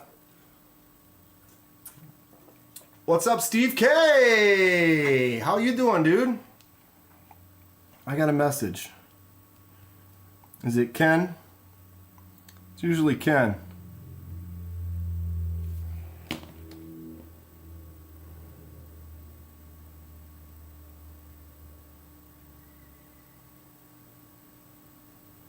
Sorry. Doing work. Well, I'll be damned. Kevin Smith and knives. Did you just get here? Did you leave and come back? Did you see that magic trick? This isn't rocket surgery. Like and subscribe. What do we got? We got 35 people in here. We got 26 thumbs up. I could maybe convince 9 of you to add a thumbs up. Really make this thing pop off. I tell you what. Oh, Steve, I'm excited to get my my knives tomorrow. That's something we could chat about. How about expanding the stream to ASMR? Steve, I thought about expanding the stream to all types of stuff. I don't even know anymore. I know that I play games. I do a lot of art projects. It's like some stuff, it's like maybe I want to do that, but it's like, do you want to cross over? Do I need to make another channel? Sometimes they don't like it when you do different things. Although I do the live streams where I do some disc golfing and have some knives on occasion, and people seem to like that. ASMR, flicking knives open. This is a thing. I have several ideas similar to that, and a few other videos that I've been meaning to make for a while. Ground fog's in here? I didn't see him make a post. Magic knives, magic tricks and knives, or maybe magic tricks with knives. That could be a thing, right? That could be a thing. Okay, what else have we not looked at yet? Put that bad boy back up there. So we have the new Lander family. So the NAFS Lander, this is the Lander 1. The Lander and the Lander 2, both they offer the scale, the design plans for the scales. So if you want to download them, I will probably print some of these up as soon as I get my CNC running, because I've got the files for them already, because they provide them on open source, so they're free, which is really cool. So I 3D printed, these are resin printed 3D printed scales with a nice little checkerboard kind of texture pattern on there. These have been on this knife for over a year now. Been doing good, holding up really well. I got myself the Lander 2. I don't have any throwing knives, Steve. I'm gonna buy some soon. Do you guys have any? So this is the Lander 2. They improved the size, made it a little bit bigger. Got that Kaiser clutch lock on there. Works great. What is this one again? S35VN, I'm pretty sure. Yep. S35VN, nice slick blade, works really good, just good action on that Lander 2. And now I skipped, there's a Lander 3, a Lander 4, a Lander 5, and this is the Lander 6. Boom. What a cute little thing. These are 15 bucks. Awesome texture. There's your ASMR right there. Good texture on there. Blade is actually pretty nice and sharp for a small blade. Has a little lock back. It is solid, no play, doesn't move around in there at all. Then you got the little lock, boom.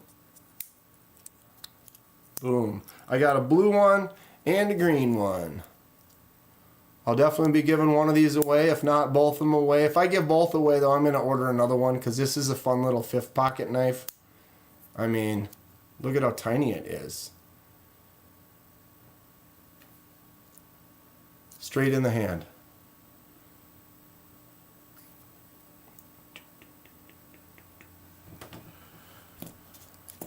So yeah, adding some Landers. Pick one of these up, 15 bucks. I bought 2. It was like $36 shipped for 2 of them. Give them away. Fun little, that'll be a knife you can carry. So then it's like you carry your nice knife, you enjoy your knife. You don't want someone to mess up your knife because they're idiots, but they're like, hey, do you have a knife? I need to cut something. It's like, sure, here you go. And they're like, oh. And then they make their cut and then they give it back to you and done deal. Angry Yoko. Angry Yako has an ASMR style video where he's using his Mad Wax to wax his knives. That sounds hilarious. This is a Mad Yako Hank right here. Mad Yako on YouTube. If you're looking for some Hanks, Mad Yako does make some.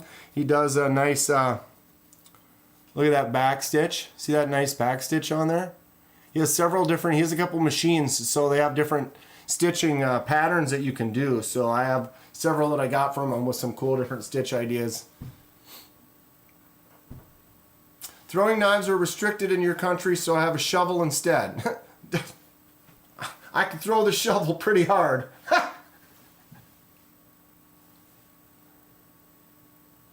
The Lander 6 you can forgive for running T6. Yeah, you can forgive that for being a T6.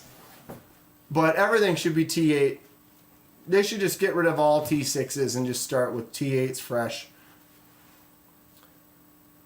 William's taking off. Don't forget to look up that Spark amp. You'll thank me. Yep, I've got it written on my notes right there, bro.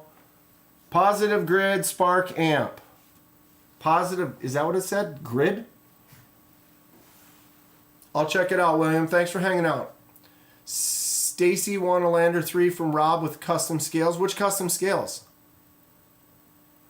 My magic has gone to the next level? Which one was your favorite? The rubber band? I have a bunch of rubber band tricks that are actually pretty fun. When people ask to borrow my knives, I just lie straight up and say, I hate knives. Too many borrow and yeah, well, Herne, that's the trick. From now on, do what I do. I've got my knife. This is my knife I'm carrying for the day. I have this one, and then I also have this one. Someone's like, oh, can I borrow a knife? And I'm like, yep, here you go. Hand them the 17, although the $17.99 for an APTA, Rough Rider APTA, this is actually a pretty sweet knife. But I will always have a secondary smaller knife. What? It's not in my pocket? Oh, that's right, because I was carrying this today. I had one of those in with my other one. But where in the... I am losing my mind. There we go. These are the ones I've been carrying lately for my secondaries. Like this one here, this smaller case. So then you can hand someone this and they could just open this little small blade and make their cut and give it back to you. And so I use one of those instead of my good one. So I will always have a knife like this, just a beefy, I carry a decoy. What's up, Brian? Or like this Rybica, the fish knife. This one's just fun. Just a silly little fish knife. But yeah, I will always have a knife similar to like that I can now hand off to someone so they can make their cut that they need to do on their stupid box or whatever it is they're doing. And then I keep my nice knife mine. Salvo Zen usually carries a handout knife as well. Once you start, can't stop. I was carrying 2 for a while, now I'm carrying 3. Pretty much always carry 3 knives now, which is silliness, but is it? But is it? Spazzing over here. Mini Towser K isn't on the table. You should show it love all the time. It's where it was on. Oh, it's right there. Ha! I moved a couple things over. Here it is. Here it is. Love of my life. Still in my top 5. What's up, Brian Kerr? Super pumped for Saturday. Yeah, Brian's going to be there Saturday at the Badger. We've been talking about it, Brian. I have it on my, over here. Boom. Badger Knife Show. It's going to be like 5 or 6 of us. Oh no, you lost it. Never. Oh, you can't even see it anymore. I'm like sitting here and playing around. I got that Badger Show up. If you ask KDK to borrow a knife and he hands you a fish knife, you know You know his opinion. Lanyard man, I think I have 10 knives in my top 5. Yes. The Devo is feeling that void for me now. Dude, I love all my Devos. My Tall Boy and my Premium Pony Stout, those knives are both probably top 10.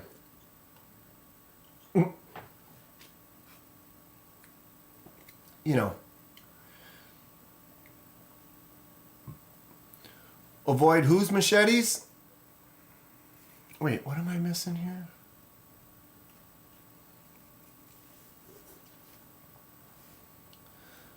What doubles as a machete? You bought one as soon as you realized GSC had bought Cold Steel.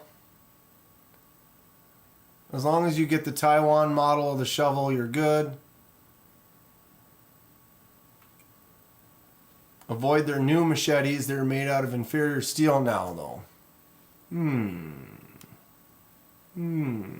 Yeah, the Tall Boy sold out fast. The first time around, it sold out in less than 30 minutes. Second time around, I don't know what the numbers were. I wasn't really paying attention because I already got one. And I was like, I'm not going to get another one. And, you know, I've got mine. I love mine. I'm cool with it. So someone else, let them have the chance to get one. Neil Mackenzie became a member. Neil Mackenzie celebrates 8 months of membership. Hello. Hello. Thank you, Neil. 8 months. Much appreciated. 8 months. Time sure goes by, doesn't it? Cold Steel's new machetes are no longer made of 1055, now made of Chinese analog carbon steel. Ooh.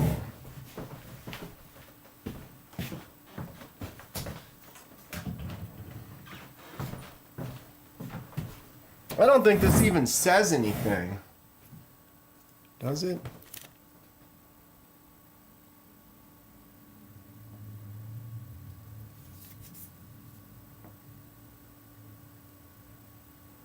No writing.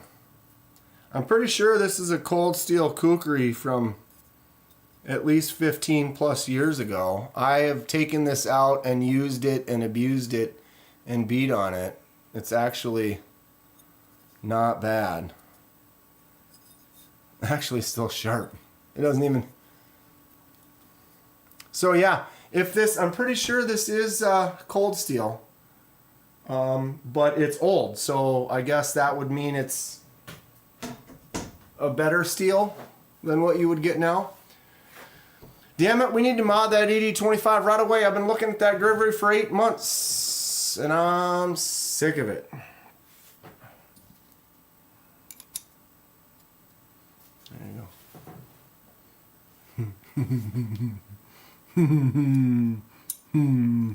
go. How's that? I'm going to anodize it though, Lou. If you want my honest opinion, I think I'm going to anodize it this bronze color. But I don't know. I haven't decided. I don't want it to be flashy blue or purple or anything like that. If your machete is older, it's legit. Yeah, it's like 2006, 7, 8, maybe, somewhere around there.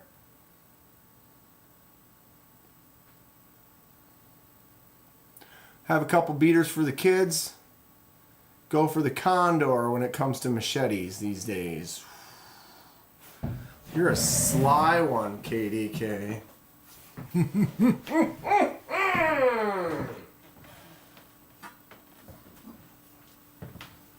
This one here, you can buy this right here. I'm not saying this is like super high quality or nothing, but that is a blade. This is a machete. You can buy these at Walmart for like $4. Look at that, it's straight.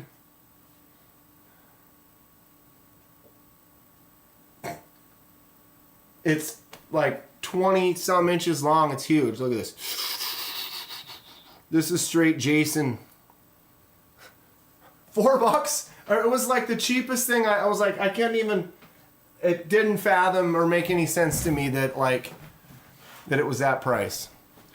I got all those old shaving knives. Are they worth money? Some of them can be. We never actually looked at this one.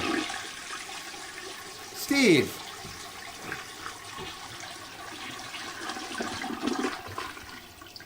Another Where's great my, stream. Oh, is that what fell on the floor?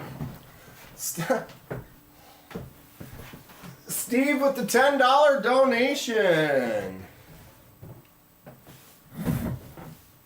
Flush that money. Just kidding. Thank you so much, Steve. I appreciate the donation.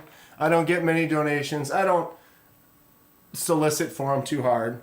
If anybody wants to donate, sure. No, but I do appreciate it. It helps out the channel quite a bit. I use all the money going right back into it. I'm filling out my tax information now, hoping to get a couple $100 back on that, and all of it's going to go right back into the channel.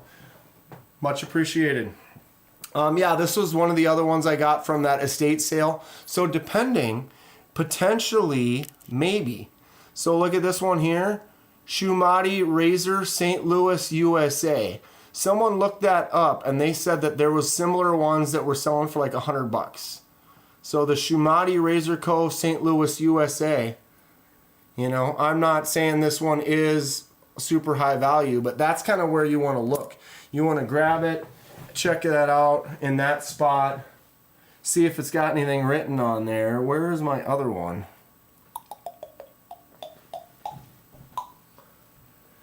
I have stuff all over the place. The other one that I found, this one wasn't from the estate sale. I got this. So this one, Barber's Delight. Here we go.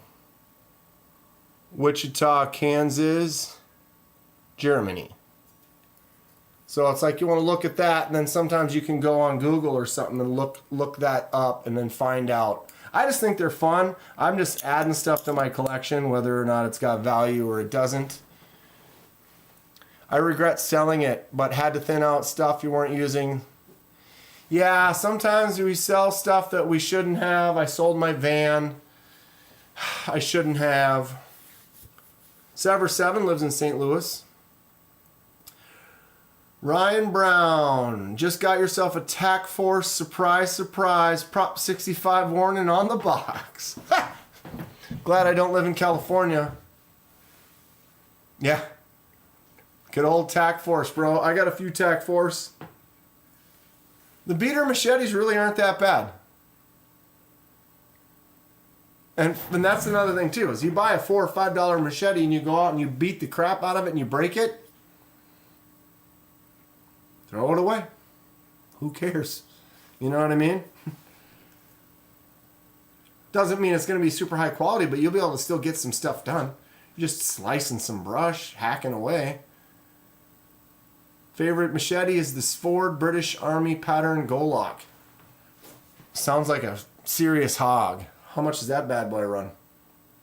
Lanyard Man, do you make lanyards? Edwards.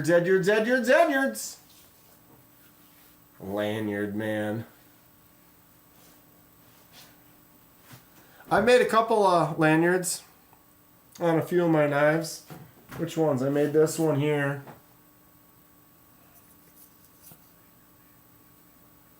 Just a simple tie on the pyrite, the mini pyrite.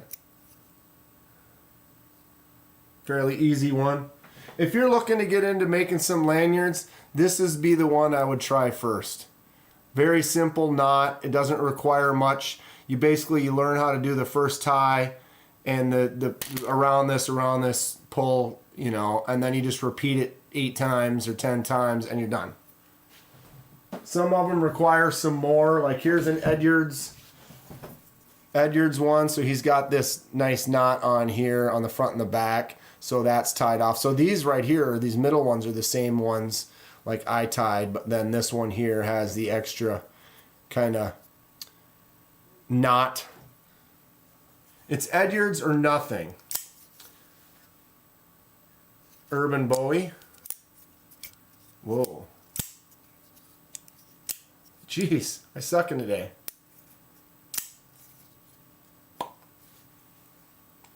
Nothing special. If a knife has a lanyard hole, you put a lanyard on it.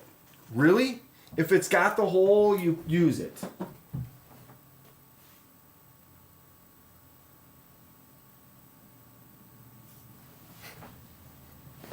$395 for the Golok. Not sure what that is in US. Oh, Australian. It's not that different, is it? Sounds like a real beast, though. Very cool. Let's look it up. Why wouldn't we? Okay, Ford, British Army, pattern, Golok. Copy.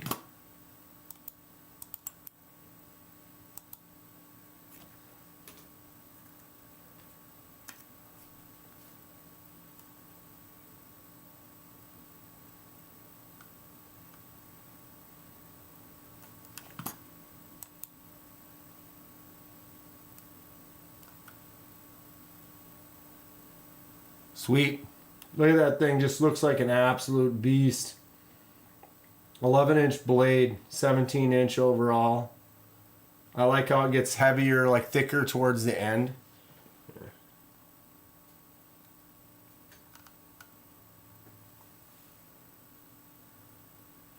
Cool stuff.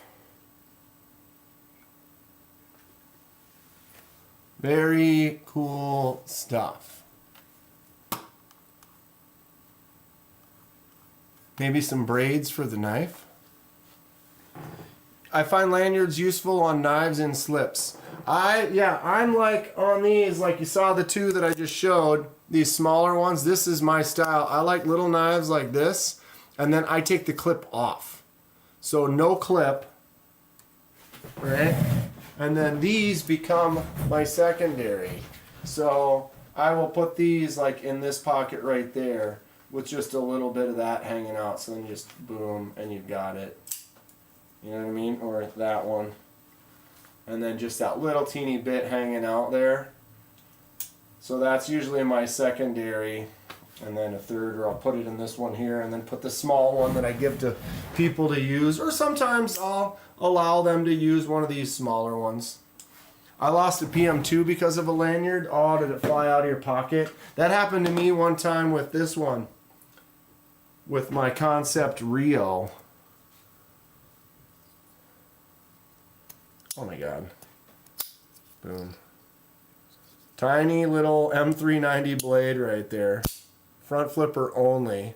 But yeah, that one was in my pocket, and I kind of went and pulled some stuff out, and it pulled the whole thing out, and because it's so light, I didn't notice it was on the ground until I did. And I was lucky to get it back. The Real Steel Viz is the best small knife I've purchased recently. I really like this Concept Rio. That one's fun. It's cool looking. This would be the newest small knife that I got though, the Lander 6. If you're looking for a cheap little one, the NAF's Lander 6. This is a great little gift. Or if you're looking, you have a kid or someone that you know that you want to get them a small knife that they can use, and don't spend too much money on it or whatever. $15. $15. I'm a Real Steel nutbag. Have you tried the Sylph? Sylph? Got the full stainless version. I have not. I need to get more into some Real Steel, huh? Real Steel.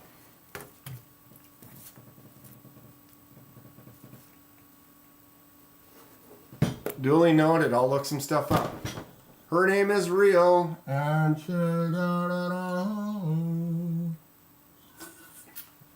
yep. What's up? Justin's back. Or maybe he's just been,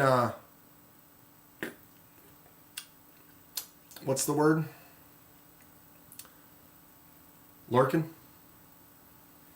Only tried one lanyard and it ended up looking like Spider-Man's swinging line web. Baby Banter Warney all day. Oh my god. Baby Banter Warney all day. Yeah. As far as like the small knives, I need to finish the mini knife shootout, It's been on hold for a couple of months now.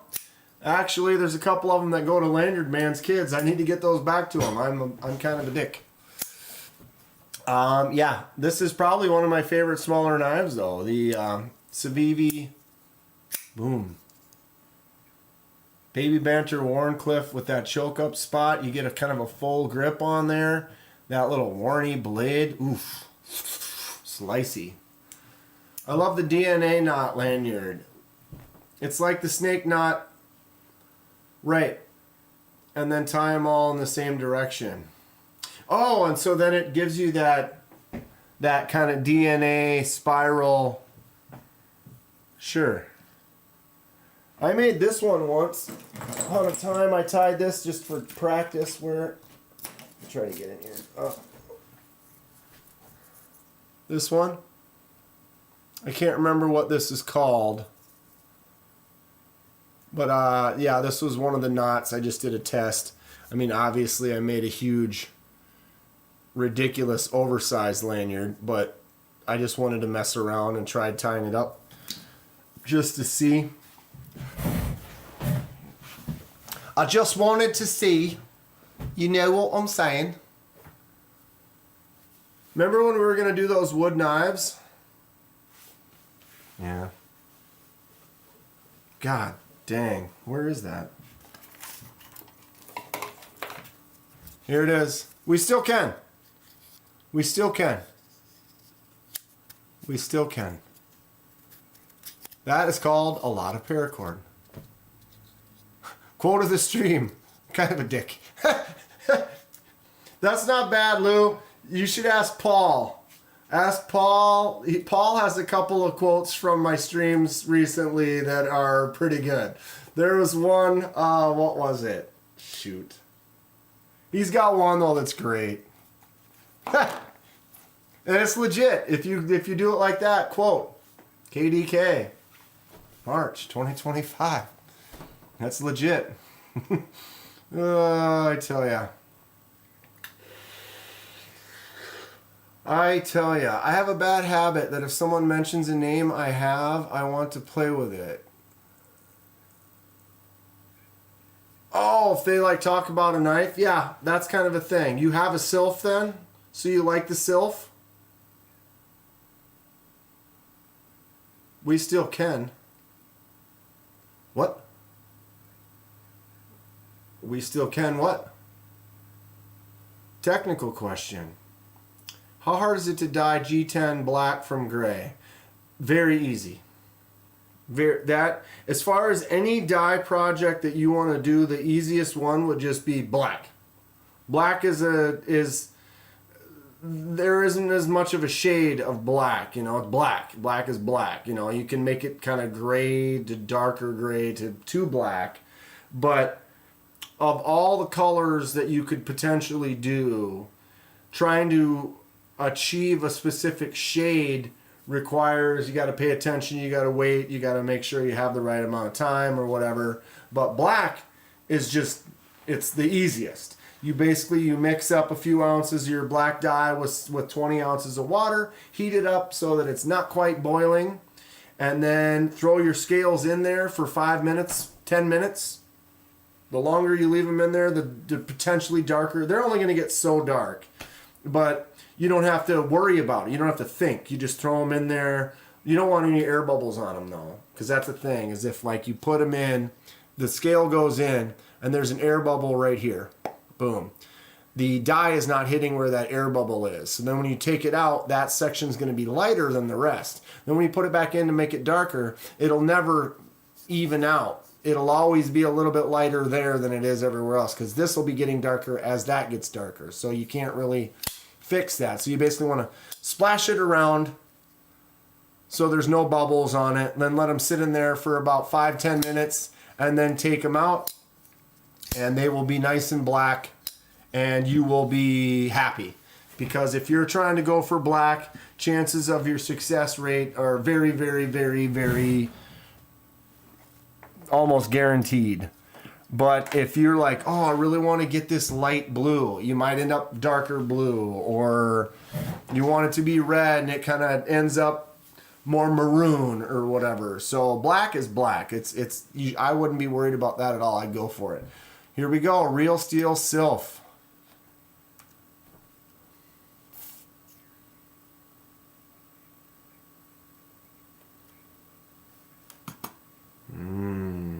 Which one? It's only $60.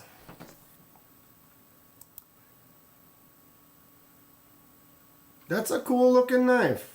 Double folded steel handle. Double folded steel.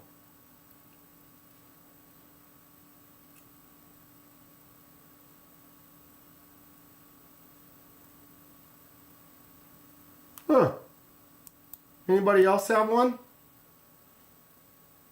It's kind of a cool looking knife. I'm going to check that one out. Check out the Pathfinder.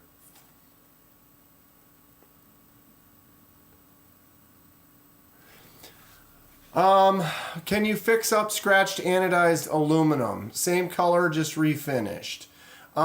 Yes. I don't know. I have never anodized aluminum. I anodized titanium, and they're completely different processes. But what I know is color, it brings up to a color. So if you had if you had something that was anodized blue, right? And you got a scratch in it, okay? Hold on a second here. So you got something anodized blue, and you got a scratch in it, and it removed the anode, so now it's silver where the scratch is. If you put that thing back in and anodize it again, bringing it up to the blue color, you raise it slowly up to match that scratch with the rest, and the rest will stay until you get to that voltage rating. You know what I'm saying? So you could bring it up, meet the scratch with it. Now the scratch could still be there, but it would be the color. You know, so you could sand it off and redo it. But I don't know. You'd have to find someone who anodizes aluminum. I don't have the capabilities of doing that, so it's a little bit more difficult or more complex of a process than it is for titanium. But if you have the capabilities and someone who has the stuff that does anodize it, you could easily make that scratch go away.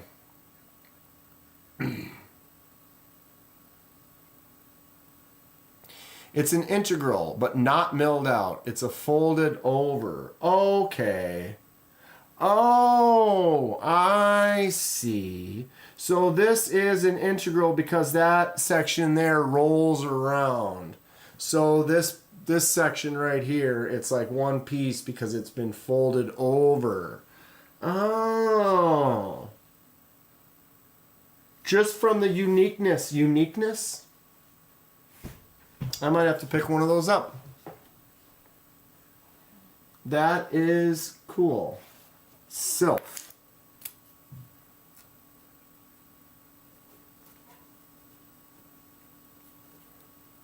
I gotta watch out though because I'm going to the Badger show on Saturday, so I'll probably buy a few knives there. He can be taught.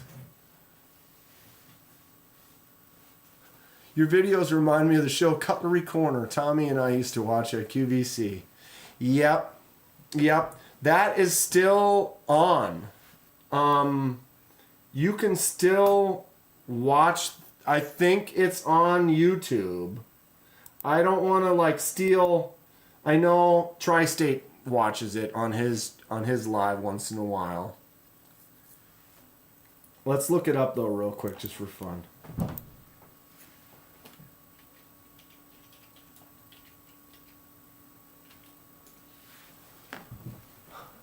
What's up, Hooker? Cutlery Corner live.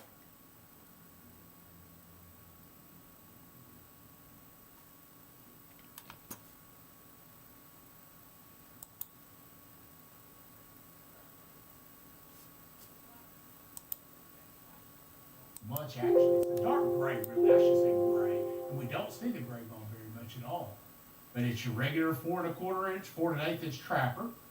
And then what comes with it is the display. The Steel Warrior Chase and Tail 3650. The etching that you get on it, you display. Oh, and you get the chase and tail case. Look at that. Woo! Anyway.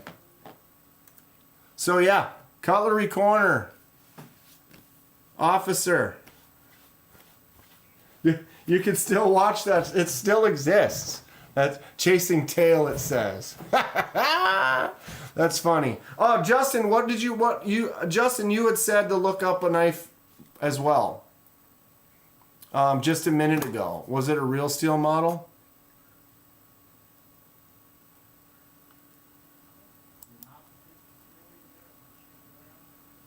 What's going on? Oh, it's got me over on this still. Stinking mouse is being... I had to turn that down. I'm getting distracted by Cutlery Corner.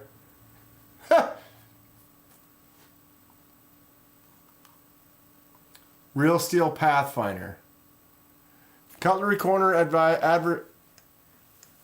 advertises for a guy named Michael Prater. Can you tell me anything about Michael? I can't. I don't. Does anybody know? Fook owns 2 Real Steels, but like them both. The Sylph and the H6 Plus. Yeah, Tri-State Live will watch Cutlery Corner for a little bit. He got that truck, that harvester truck. I love that truck.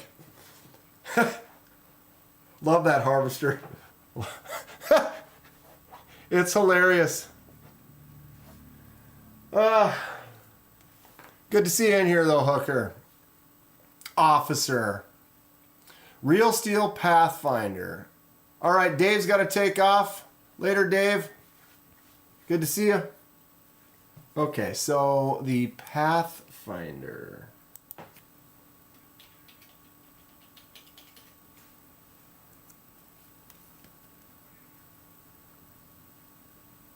There it is, the Pathfinder. Oh, you can get a flat grind, a fixed blade, or a Scandi grind. Definitely Scandi grind micarta. Wow.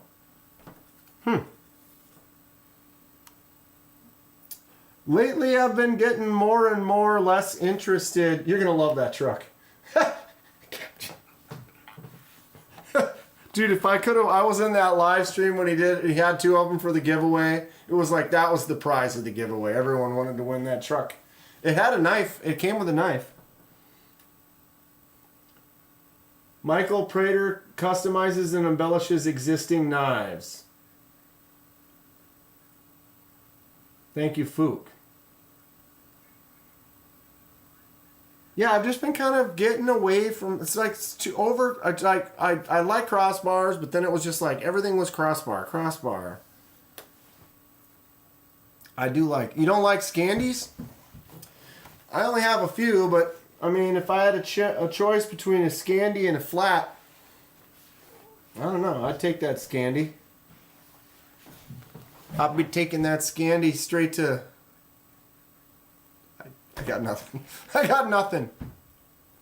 Premium Real Steel's also good when they release something with TI handles M390. Yeah.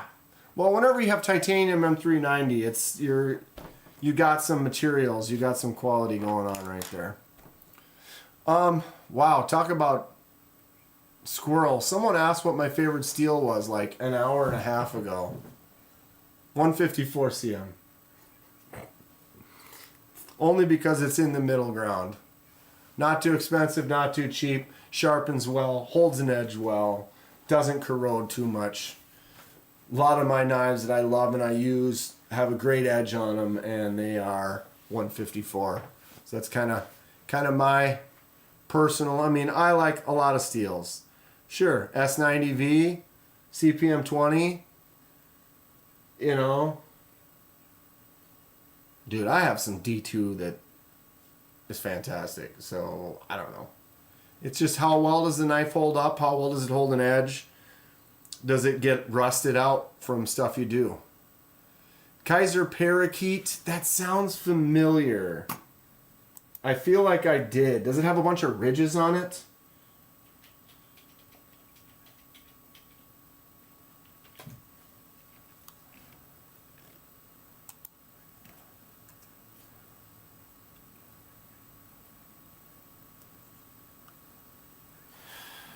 Kaiser Parakeet button lock coming soon.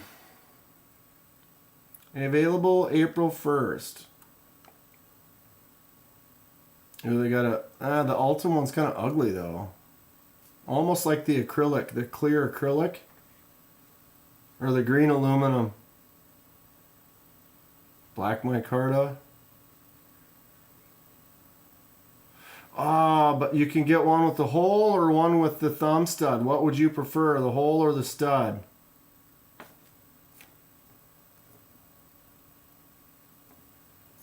What do you prefer? The hole or the stud? Wait, what happened?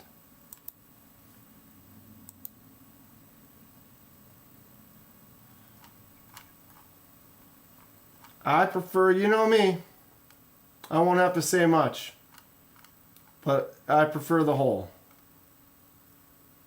Definitely. Hole. I think I like the black micarta and the acrylic white the best, but I think I would get the micarta brown because I want the hole. I like the hole. And a plunge lock. Lou, you know what Lou thinks about them button locks? Civivi has a nice one coming out too. Which one's the Civivi one?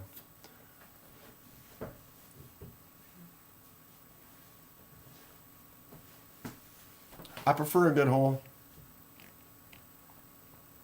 The new Snex Civivi is out shortly.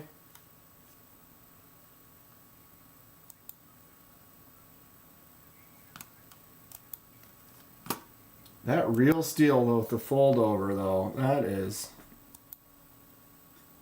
the Sylph. I might have to order one of those. That's pretty cool. I like.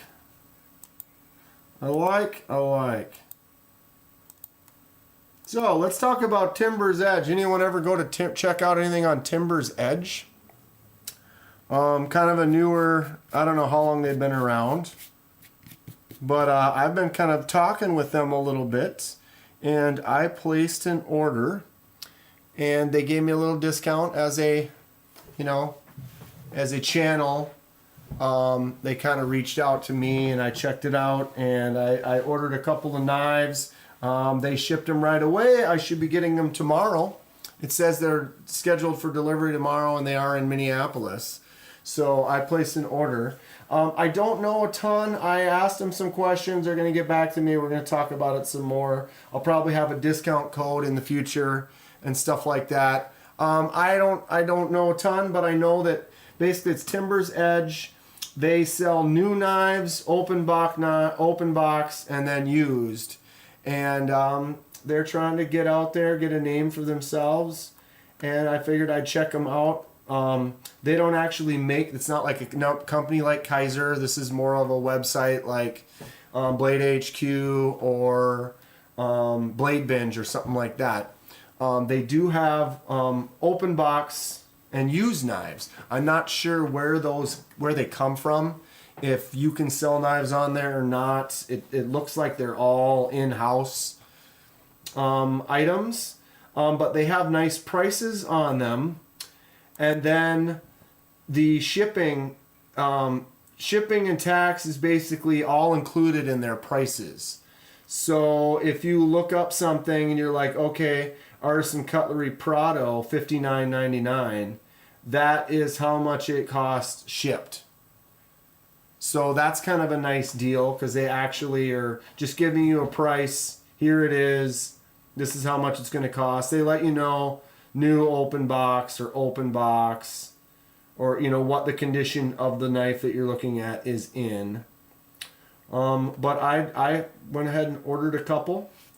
I ordered a Bestech and a Finch. I ordered my first Finch knife. They still have a couple. That's the thing, is I'm not sure how their inventory works. Where they're getting everything from. But like right now, they have 5 Finch knives in stock. This one's new. Open box. But these are the prices shipped. And so they don't, it's interesting. They got a variety. Maybe not everything, but they have some stuff. So you might find something, maybe get a good deal on slightly used or open box knife. But I ordered a couple, getting them soon. Gonna give them a shot, see how it goes. I like the way this picture looks with the melted. That's fun. But yeah, stay tuned. I'll be getting those tomorrow. Kind of talk to the company a little bit more. We'll see. My wife says I can't buy knives. I agree, and then tell her she should stop buying plants too. Ooh, plants are almost worse than knives. When you switch though, I got one for you, Fook. I got one for you. She buys a plant, you go buy a knife, and then you can say, hey, you know what the neat thing is you can justify your purchases more than hers, because that knife, you set her down on the table and it's still on that table. You go on a vacation for a week and come back and that knife is still that knife on the table, versus the plants die. I have, maybe 30 plants in the house, but I bet you I've killed 30 plants too. I have several plants, they're just dead pots that are in the closet. So you're buying something that doesn't actually deteriorate, which is, technically a smarter buy, a smarter purchase. I need to go to Knife AA. I don't want to say you get a divorce. I'm happily divorced. And now I'm single and happily single, and although it's been a long time. My ex and I, we separated in 2007. Wow. Hundreds of plants. I've lost the living room. But it could be 11 knives. Kedman's House of Vegetarian Murders. I don't do it on purpose, but that's the thing. That's the way plants work. You love plants like his wife, and you get addicted and you go out and you see a few, you don't need any more, but you end up buying 2 or 3 plants. And what happens is you buy 2 or 3, 4, 5, 6, one of them dies. You buy 3, 4, 5, 6, 7 more, one of them dies. 2 of them die. Are they green plants?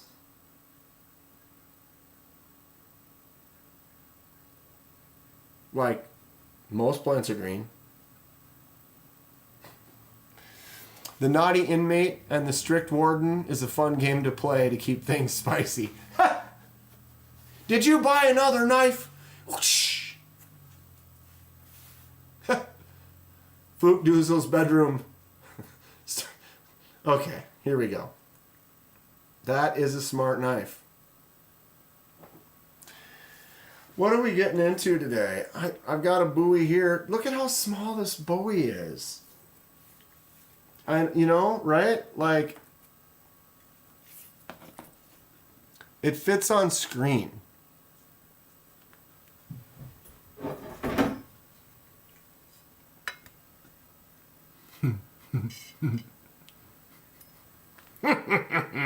I used to think that's not the kind of plant I was thinking of. A real stinky plant. I'm not growing any of those. Although I could. It's legal. It would be totally legal. Who doesn't love Bowie knives? I'm definitely into them. I want to get some more Bowie knives. I'd like to get a really nice one, but when you start liking knives like this, and you realize like, wow, if I want to get a real nice made one, that's going to be hundreds and hundreds of dollars. That's a dinner plate Bowie for cutting your steaks, right? And then when you want to get in there for the dessert, you've got that delicate cut, that little touch-up spot for cutting that dessert. I have about 30 super hot peppers in the spare bedroom waiting for warmer weather. Oh, plants. I was going to plant some seeds. It's already the end of March. I missed it. You almost have to plant seeds like February, I think, so that they're really jamming by the time you bring them outside. So I'm probably going to just mostly go with just plants you can buy, like nice. There's some really great hot pepper plants that you can get at a lot of my garden centers here in Minnesota, where you get those 4 to 6 inch like plants for like $3 to $5 a piece. I'm just gonna buy mostly. That's what I'll usually get for the garden, and then I'll usually plant a few seeds. But I bought the seed thing, and I was getting ready to do it, and then I started getting prepped for Texas, and then Texas, and now here we are at the end of March. And so if I plant seeds now at the end of April, in a month, they're not going to be big enough ready to go outside. So it's kind of a... You want to see Dan do an unboxing with that? I'll have to cut a box open with that one of these times. Have you ever thought about cozying up to off-grid? Try batting your eyelashes and see if they bite. I've heard of off-grid. There was an off-grid that I liked that I almost bought, but then it still was in a cart.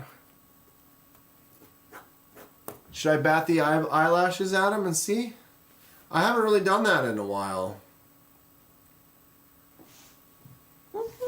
Blink, blink. Blink, blink. Show him some rubber band tricks. Can you look at the Boker Plus mech? It's interesting based on looks, cost, and materials. Boker Plus. Man, that was really sad face. I was going to buy that Boker in Texas. And they weren't selling anything out of their case. Which was rough. It was painful. I wanted it.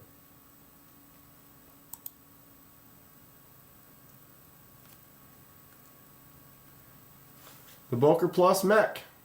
$68. Nitro V. Backlock. Can you flick it out?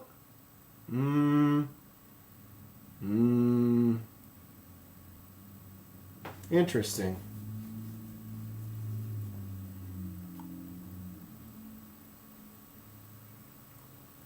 Interesting backlock. Anybody got one of these? Start winking at bees. Get your Kaisers flowing again. Hey, bees. I've never actually talked to bees. I wonder if he probably doesn't even know who I am. My bet is bees has no idea who I am. Which is, because I'm just KDK.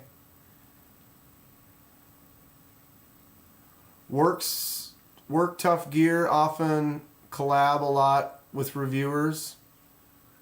Work Tough.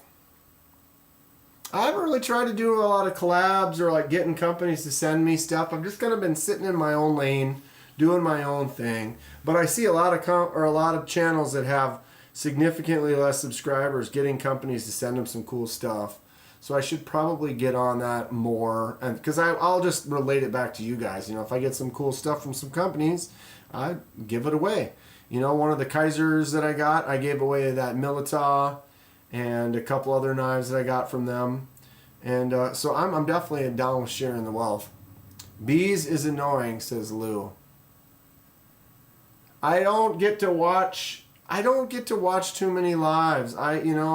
When you got a full-time job, then I have basically a 3/4 to full-time job running this channel, which no complaints. I do it for fun. I love it.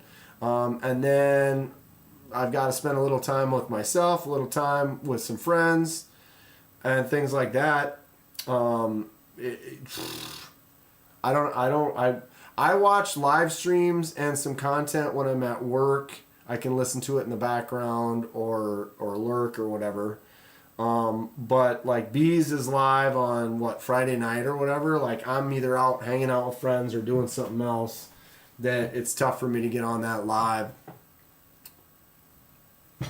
Sometimes it's right place, right time. Tell me about it. I've definitely been right place, right place, right time for some stuff. Definitely been in the right place at the right time for some stuff. I watch Bees a little. He's going to end up as big as Metal Complex one day. He's more of an industry professional than a grassroots community guy. What's Bees at right now? He's at a couple 100,000 or 100,000? He's never given you a giveaway win? Bees labors under the delusion that he's an 80s, 90s morning zoo. Well, it's the morning zoo with Weenie in the butt. Oh, yeah. That kind of thing. I kind of get a feel out of, like, Tri-State's kind of like that, too.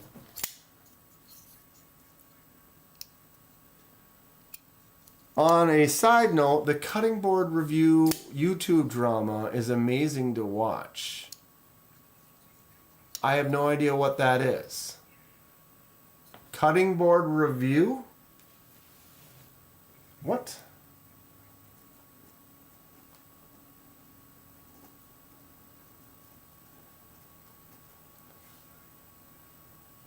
I'm gonna look that up. I don't know what it is, Lanyard Man, but I watch Kenman and Rye and Casey. I watch some during the day, like if Justin goes live and I happen to be on there at work, because he'll do some in the middle of the afternoon. Excuse me, sometimes. He's at 56,000.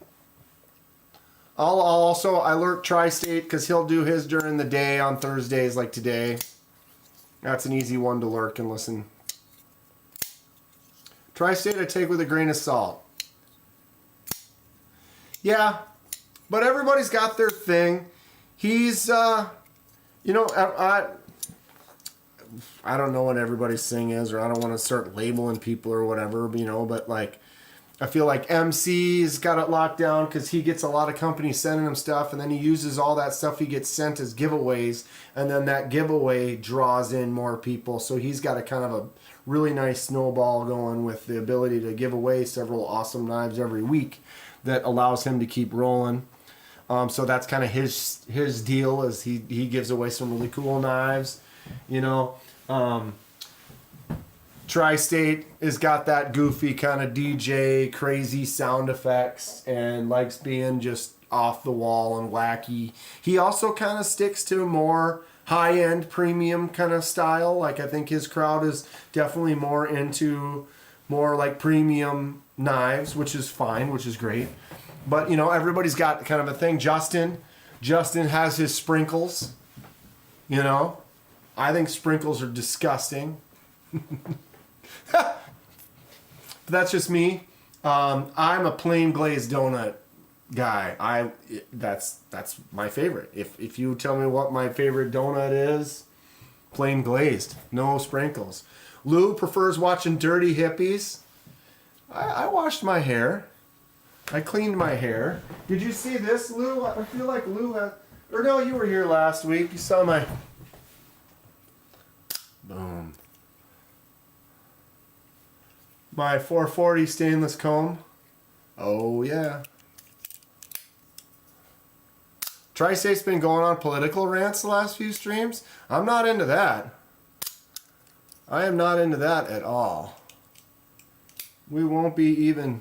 That was the most we're talking about that right now. I don't like either side. Okay. Kenman has the mellow, cool knife vibe. HRC means nothing to me, so that's why I think it's funny. HRC means nothing! And if it's not lefty, I'm not buying it, he says. And if it has a lanyard hole, then it must have a lanyard. Right? Steven? We have some fun. Sprinkles are disgusting. Justin could like sprinkles though, and that's fine. I like seeing his sprinkles in the video. But yeah, gross. I'm going to fill the next JWK with sprinkles. Just, I'll be like, dude, I can smell these sprinkles. I haven't even opened the box yet. What the hell? Speaking of that, though, the next Jack Wolf is on its way to me now. I got the tracking. It'll be here soon. It's that really cool crystallized titanium green one. Excellent looking knife. Jack Wolf, super cool. Thanks to Ben for getting us on this pass around. Well, thanks to Justin to kind of facilitating with Ben to get us on the Jack Wolf pass around. Very cool stuff. I look forward to checking out some more of them and enjoying this one. I need to get this clip off of here and swap it out with the filler tab. Boom. I'm just going to full remove this clip and just let it be a cool looking knife without a clip. Maybe I'll pick up a slip for it. The Primo Jack. I knew a girl named Sprinkles. She was kind of disgusting. She was nasty. I have a Ken Richardson Bowie that I bought from Bass Pro many years ago. Huh. He passed away and then the company fell apart. Ken Richardson Bowie. That sounds great.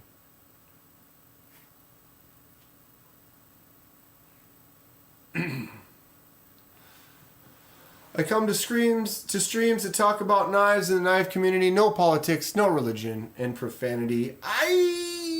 Steve, is my profanity okay? I try not to drop too many bombs. I kind of call myself PG-13. PG-13. Every once in a while I'll drop a little, but I try to keep it at least fairly. Wait, you bought a Jack Wolf?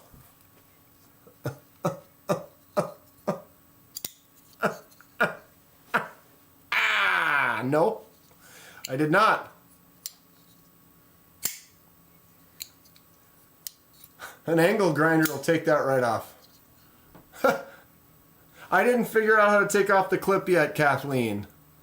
Look at that. Sweet. Does that pattern in there is cool looking though. Yeah, Lanyard Man. This Titanium Justin was talking with Ben. Got a pass around setup for Jack Wolf. Got me on the pass around. There's 4 of us on the pass around. And long story short is we get to pass the knives around. Everyone gets to check them out. And then once we've done that, we get to kind of keep them. So I get to keep this one. So now this one's mine. Did I shoot myself in the foot by picking this one though? This one's kind of the style I wanted. The other guys were looking for, well, BEDC really wanted to get the crystallized titanium one. That's green and super cool. I think that one's great as well.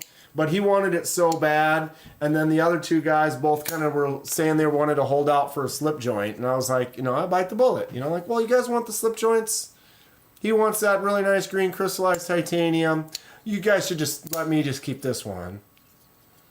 And here we are. Dude, to me, yeah, this is like the classic. This is a slip joint look right here. With the clip. This Barlow kind of handle with the bolster. That is just the classic slip joint look. I love the style and the look of that. That's kind of why I want to take the clip off. So it just has that slip joint look. But it has the bolster lock. Plus, I'm a lefty. So when I get in here to open it, it's kind of a hot spot. You go like that and you push. And then when I go like this, see that little red spot on my thumb right there? That little spot right there is the hot spot that pushes on. And, if you're only opening it once or twice, and then, boom, you use it, it's not really a thing. But if you're sitting there and open it over and over and over, all of a sudden you start to notice, like, wow, that's putting a dent in my thumb. Dan Sweet talked to JWK out of me. Ha! You filthy animal. Yeah, I might have I worked my magic. I think it made sense. I posted a logical case showing, therefore, I'm a generous person because that super, super cool crystallized titanium in the green, I was like, no, BEDC really wants it. We should let him have it. I'm the one biting the bullet here. I'm the one who's stepping on the ground. You watch. The next couple that come out, we're going to get a slip joint. It's going to be the sickest knife ever, and everyone's going to want it. But I don't get it because I'm stuck with this one.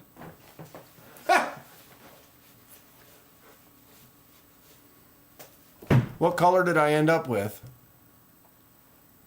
For what? Oh, you're talking to Herne.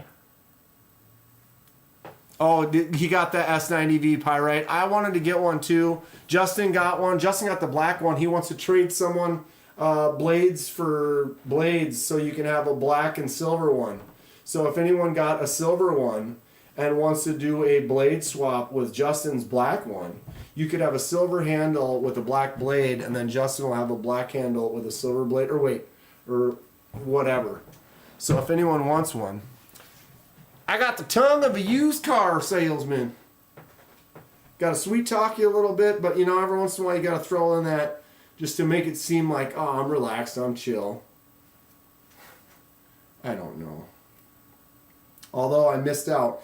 The S90V Pyrite Bowie in silver or black with the stainless steel handle. They were $59 for the S90V. That is a win. And then I went to order one after the live stream, and they were sold out. They were sold out. Oh, it also had that milling pattern on the handle, so it wasn't just a smooth handle. It actually had that mill pattern on there. Very cool. I would get the titanium one time eventually, Brian, as well. Warning on pyrites. The new SF11 blade pyrite is bigger than the old RPM9 version and may not fit the old handles if you switch. Good to know. Good to know. I've tried a few blade swaps here and there, and it's frustrating when it doesn't work. Got the 2-color wood and silver handle and the S90V in silver. Nice. Jimmy Carter is visiting Japan. Oh, wait.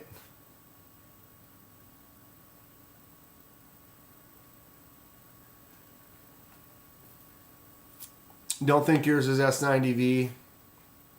I would like to have an S90V. What is the name of the small OTF you got at Blade Show Texas? What's up, Leon? Right here. It's the Tac Force Benji. Tac Force Benji. Super cool. Fun fidget factor. Not a big OTF guy, but this one, the action is just... I have weak thumbs. I broke both of my thumbs. I broke my hands over time. And so I don't have a good, push with my thumbs. Sometimes autos are tough. But this one's like bam, bam, bam, bam, bam. It's so easy to do. You can get a drop point or this Wharncliffe blade. I love the Warney. And it's the Benji. It's hard to not forget it, or forget it now once it's locked in. I like the cool little insert. Nice little style design. It's fun.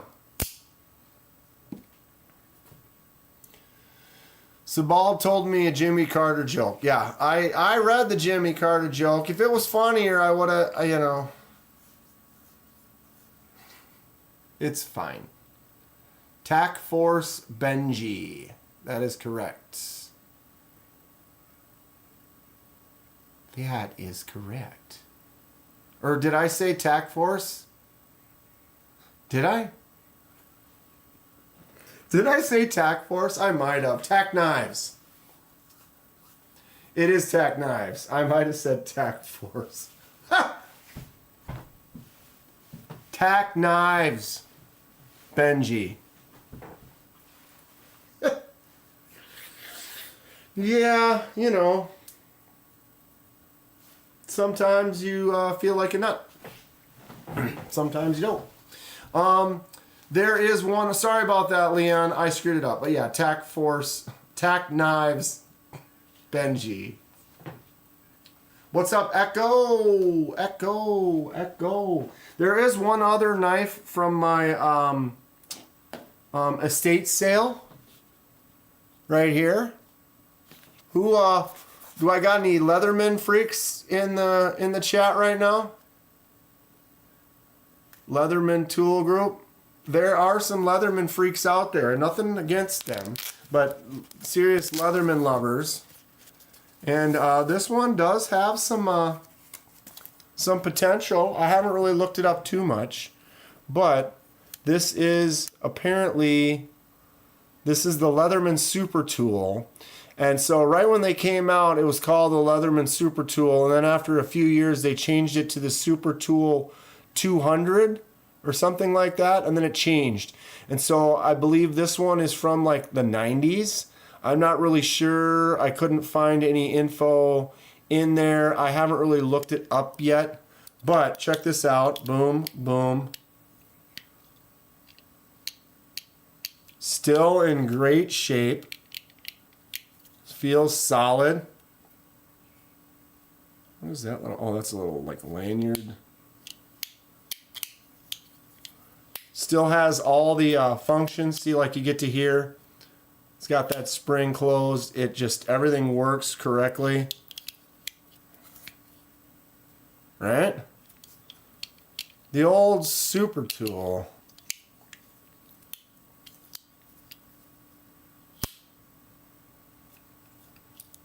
And then we've got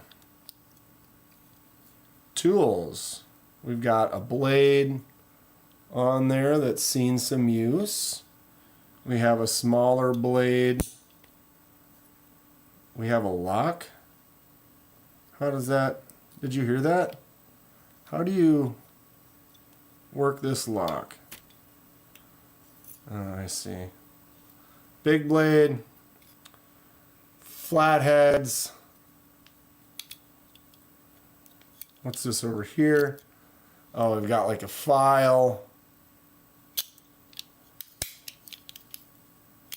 On the other side, we've got, ooh, a full crazy like serrate. Ugh, that's a mess. What kind of crazy serrate is that? Big, little, little, little. Big, little, little. Can opener, bottle opener, Phillips. Alright. I've never really been into these kind of super tool things or whatever. There's the saw. But this one was just a couple of bucks at an estate sale, and I could tell it was old and it looked like it was in good shape. You know, maybe I'll check into it, find somebody that really digs these and wants to add it to their collection, trade it to them for something, or I don't know. Or maybe I'll just leave it in my collection just like this, along with all the other dumb crap that I pick up. The knife with the butterfly wing. See, everyone knows what's up. M-Tech. Look at that, shiny M-Tech. Assisted opening. Spring. Boom, straight gas station glory. It's going to look really good next to my Battle Buddy, right? Or my Fook Dragon. I mean, it just fits right in there with them. Why wouldn't you? Look online and see what the Super Tool is selling for. Someone do it. You're shocked to see how much your EOD Leatherman is worth. Yeah, there's people are into it. It won't lock while the rest of the tools are half open. Yeah, I noticed that. M-Tech.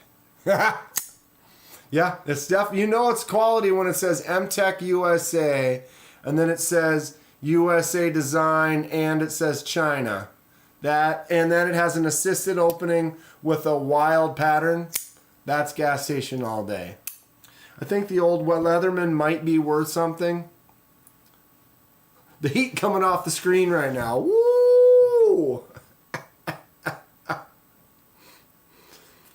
Yeah, Kathleen, the old Leatherman, I use a multi-tool all the time, she says.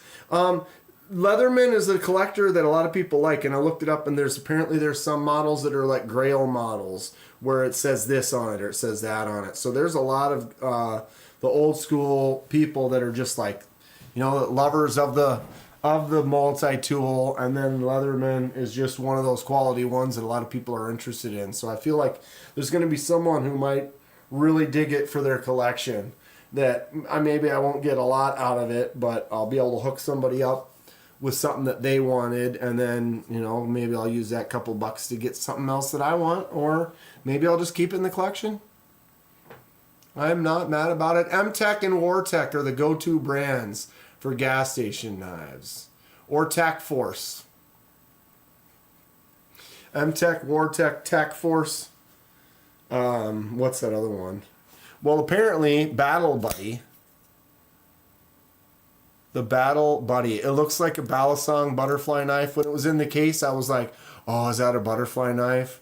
It's going to be an ugly, weird one if it's a curvy butterfly knife. And then I saw the clip and I was like, oh, Flipper Tab was like, oh, even better. It's a full butterfly knife with a crazy scimitar blade and instant win.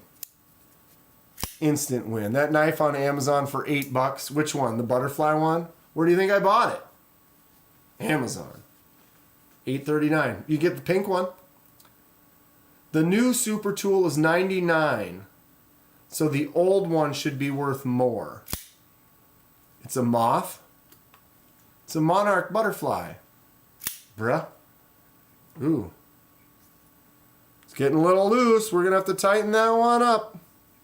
Can I even get in there? Yep. What a weird pivot. Like in that. Back to solid. Oh, what a beast. I have a Leatherman MUTEOD. What's up, Neil? You been here for a while, Neil, or you been lurking, or you just popped in now? Either way, good to see you, Neil. Oh, my neck, my back. So next time you see this, I will have probably anodized the scales for my Demco. Also got the titanium backspacer. I might leave the backspacer and the Shark Lock one color and then do the scales in another color. What color, Anno? I'm thinking probably like a bronze or something that's just classy, not too bright. I should skiff that full Valley. Find skiffs that... You got skiffs for this? I should message them with pictures. Do you have skiffs for this? Monarch butterflies are orange. Yes, they are. But this is a different color Monarch because they're getting flashy with it. And plus it's trademarked, patent pending. They couldn't use the actual color. They had to change it just a little bit. 3 other lives going on right now? Well, I don't know about the other lives, but I know that I really paid attention when I started my live stream on Thursdays to pick a time that other people weren't doing lives. I was like, oh, this will work good because, you know, right now they're not overlapping. I like to not really do lives. Like if KC's live, I was going to go vertical live yesterday. I was about to do it. And then I looked and KC was live. So I didn't. And then I know as soon as KC got done, Mattisfaction went on. So I didn't. And yeah, so what are the other lives going on right now? Who's jumping in on my time? Neil?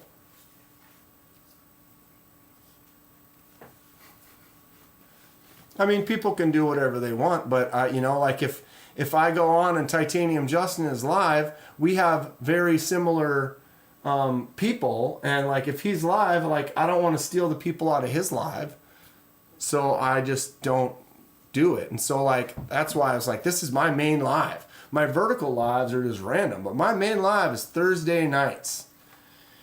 DBD and Bando, or DBD started doing lives Thursday during my time slot. Really?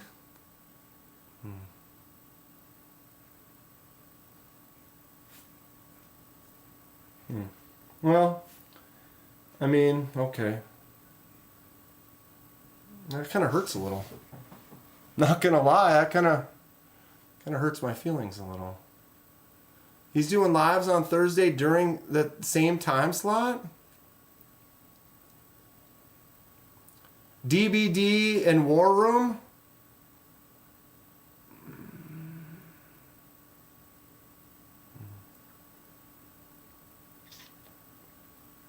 All right. Well,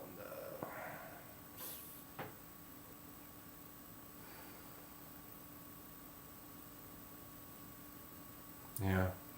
I got nothing bad to say about anybody. People do what they do, and yeah.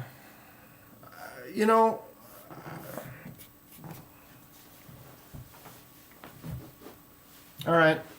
I'm good. Sorry I blew up there for a second. My bad. This is empty. Yeah. It's like I go and I watch their lives all the time. It's like we have the same people, like.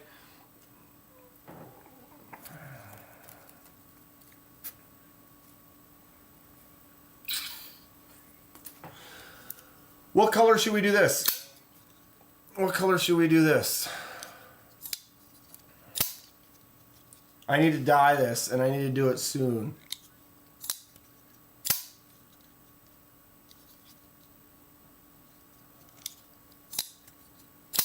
Yeah. Anyway, all right, we're back. I love this community. Why do we gotta? What? I feel like if I did a live over the top of KC or something, I'd feel like rude.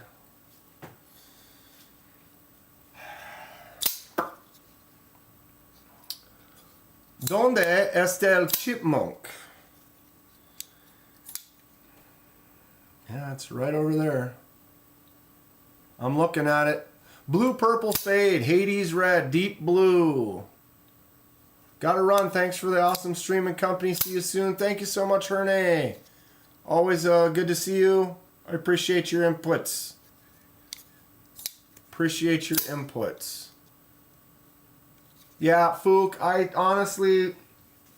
I've got behind on... I've got so many projects in the air right now, and I just have so little time, and I do my best. I try. I apologize. I do as much as I possibly can, and then I have more projects, and then I get caught up in some stuff, and then it's tough to do. I'm not making excuses. I'll do my best. Fire engine red, pink. Pink would be tough because it's already jade. Any color that we do, because jade's already there, the color is going to be added to the jade. So if I do like red, it's going to be more maroon because the red's going to mix with that jade and it's going to darken it up a little bit. Any way to make it sprinkles? I have my Coeus over there. My Kubi Coeus has been apart for almost a year now. Because I was trying to do some multicolor splashy stuff and it wasn't working and I had a hard time.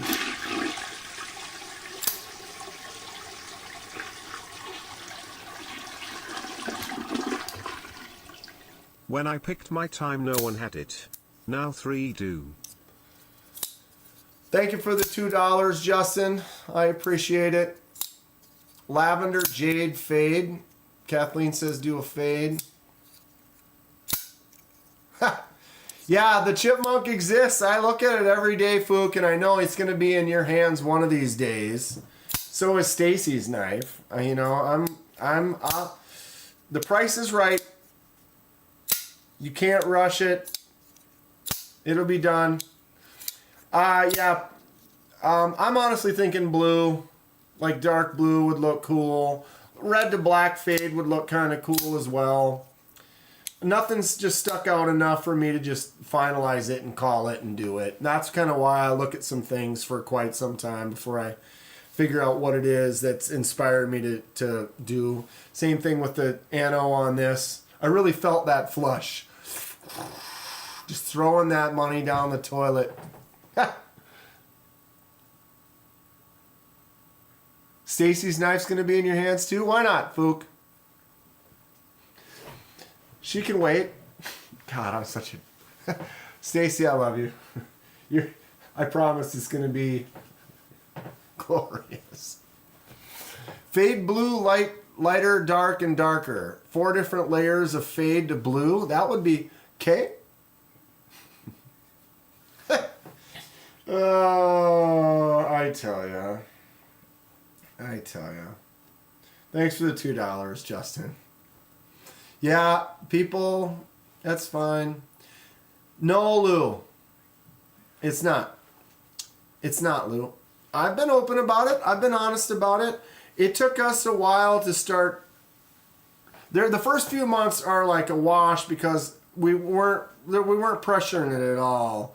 And I wasn't pressuring Stacy to give me any ideas, and she wasn't pressuring me with any ideas. So time just kind of goes, you know. And then when we started working out ideas, I started working on a few of them.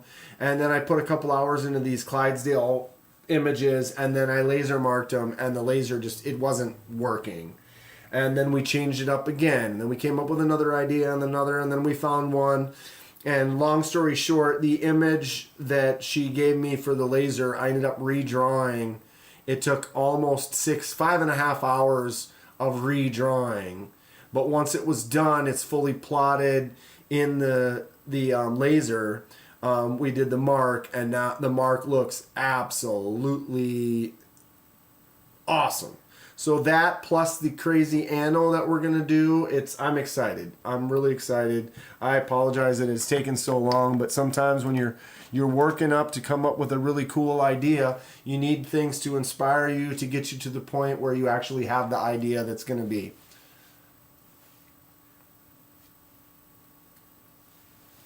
Brent's had your penguin for 2 years? Oh, I've got another year and months. No, I'm just kidding. When I was messing it, I was like, yeah, we're going to give away this one next. That was a fun live. When Dan is live, no one else live matters. Snail, you know, other people do matter. That's the thing. Is there are great channels out there, and they all matter, and I respect them. You know, but that my respect is, like I said, I was about to go live. I got the table set up. I got everything ready to go. I turned on the thing. I went on YouTube to go live, and the very first thing it showed was, oh, KC Knives Fast channel is live. And so I was like, oh, he's got 40 people in there. So I went into that live and hung out with him until Maddie's Factions live started. And then when that started, now Maddie's live for 4 hours. So I didn't go live. So I was going to.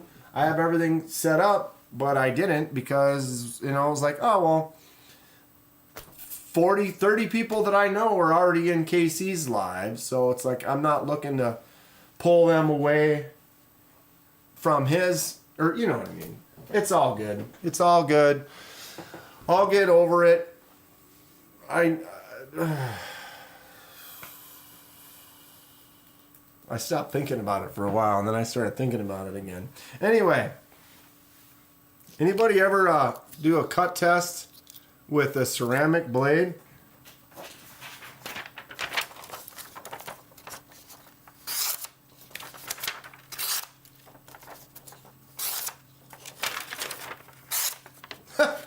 That's hilarious. I bought 3 of these ceramic folders. 18 more months, Lanyard Man.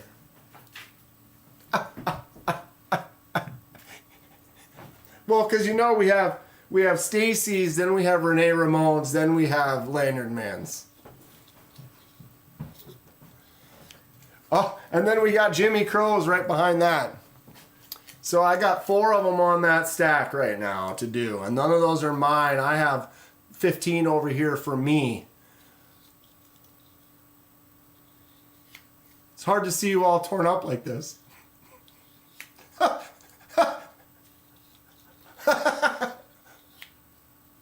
Justin, yes, every week. Justin and I are we've done a couple lives together and some fun stuff. We need to do some lives like this too, where we can do the horizontal. It doesn't have to all be vertical lives either.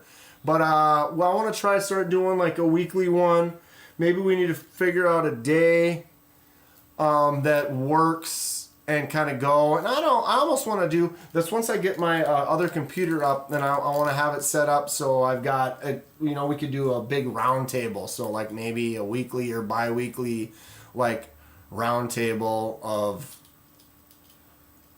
people. I mean, anyone who wants to go live, we can just have some fun. Fun stuff for the future. I'm into it. And apparently ceramic knives. I'm going to order some ceramic fixed blades as well, some like kitchen knives, and test those out. It's just amazing to me that 3 knives for $7 and they're like razor sharp. Like, what? We'll have to do sharpen test, break test, chip test. Why not? Because, Dan, you have 30 other projects you got to do first. What about your mini knife shootout? How long has that been going on?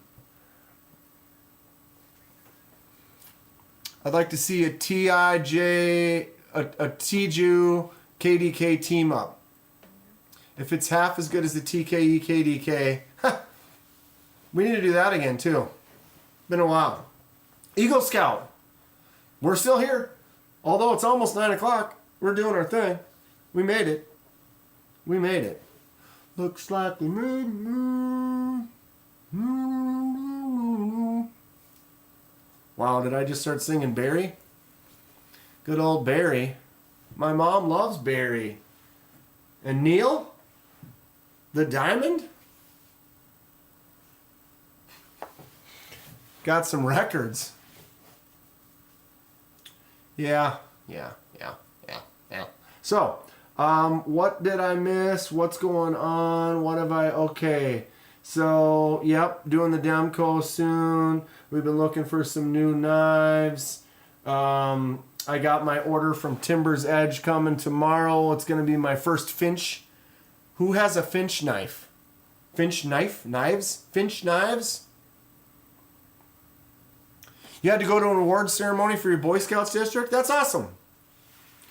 Justin saw Manilow live. How long ago? My mom's going to go see him this summer, I believe. Sometime not too far from now. Concept has great knives. I remember you saying that. So I hope to see some come up in the future. Ken Meg.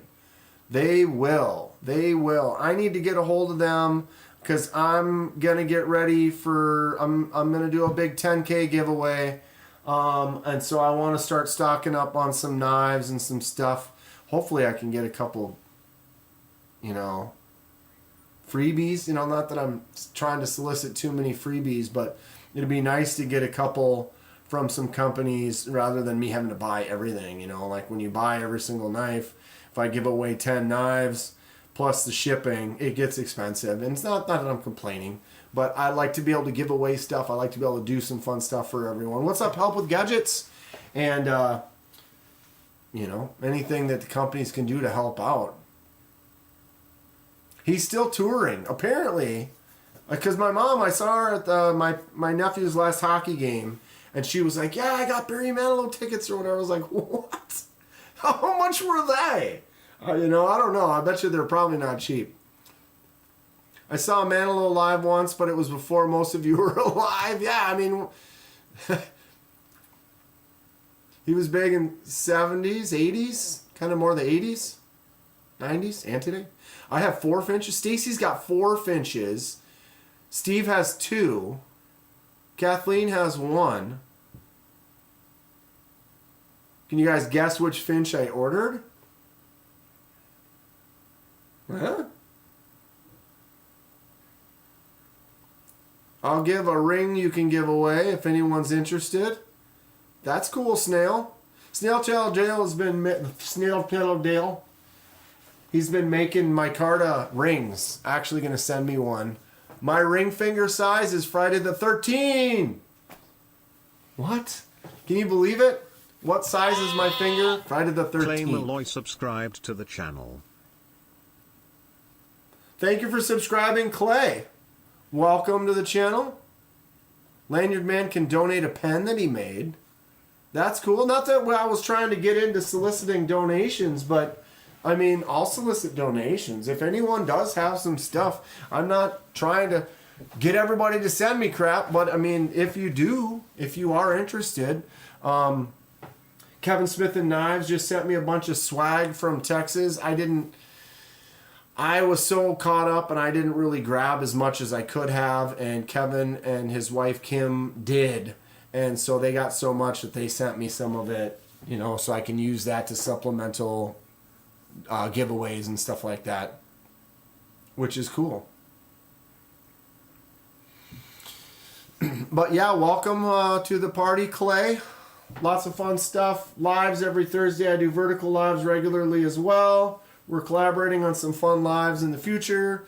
Unboxings, customizations, wild craziness. Here we are. Here we are. What's up, Scott? Scott! Give me the map!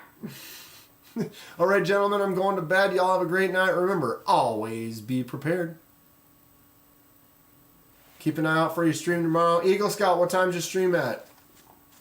Let the people know. I live in the vicinity of a cow pasture, and I can send you actual... What are they called? There's a... biscuits, or like... cow cookies, or... something biscuit, or... you know, where it's like a cow patty... that's had a chance to kind of dry out. You could just like some cookies and just send them. 6 p.m. Central Standard Time tomorrow for Eagle Scout EDC Friday night. 6 p.m. Central. Go check that out.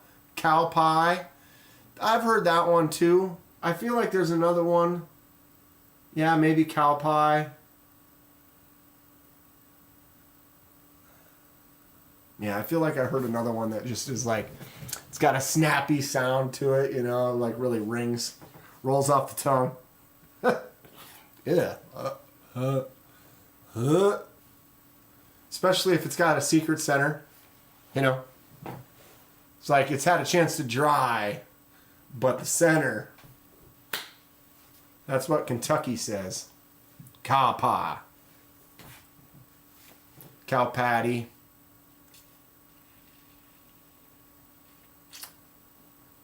I keep wanting to say like, you know, like whisker biscuit, you know, like a, or like,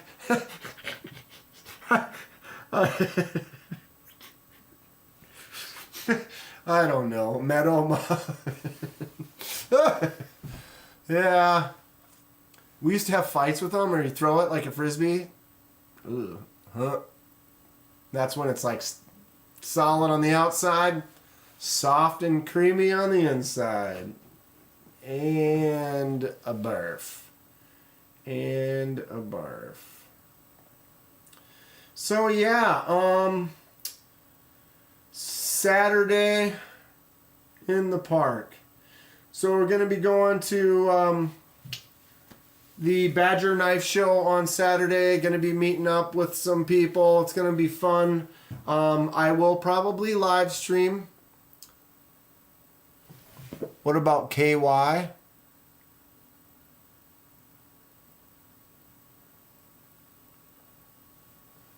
Cow chips. Cow chip. That sounds fun. So Saturday, I know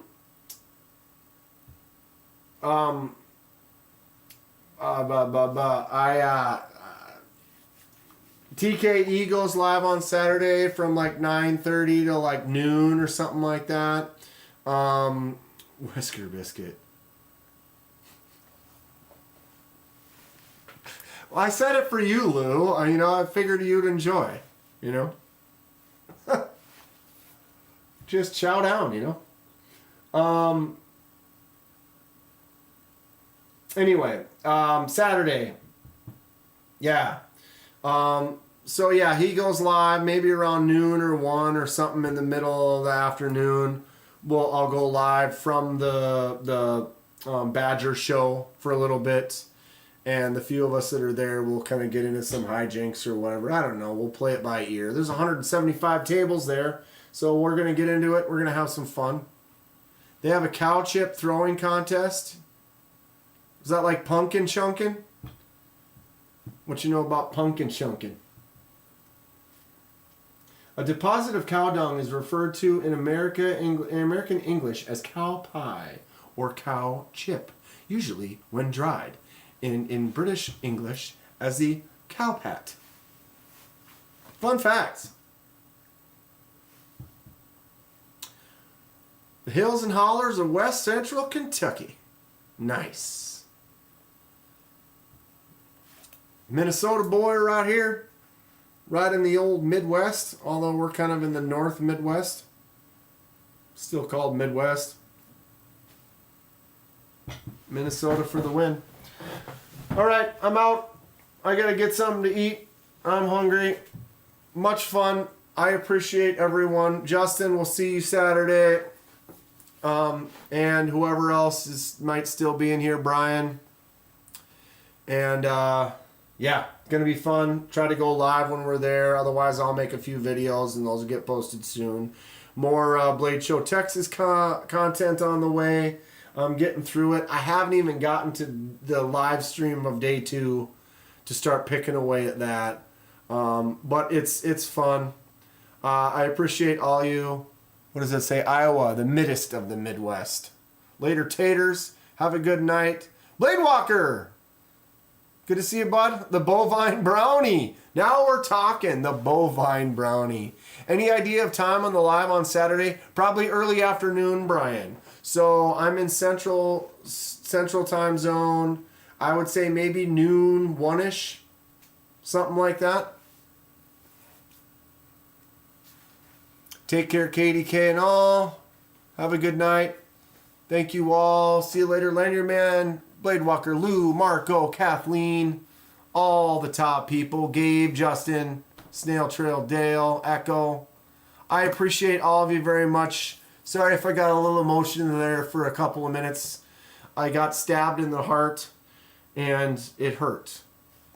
Been lurking on the TV. Right on, Blade Walker. I appreciate you. Take care. I'm going to put out these flames, heal up this cut. And yeah, y'all have a good night. Thank you so much. Take care. We'll see you soon. Early afternoon on Saturday. I guess I'll try to shoot for like noon or 1. Maybe try to start them at the top of the hour so then it might be easier for people to find it or whatever. So that you can take part when it's actually live. But should be a good time at the show. And stay sharp.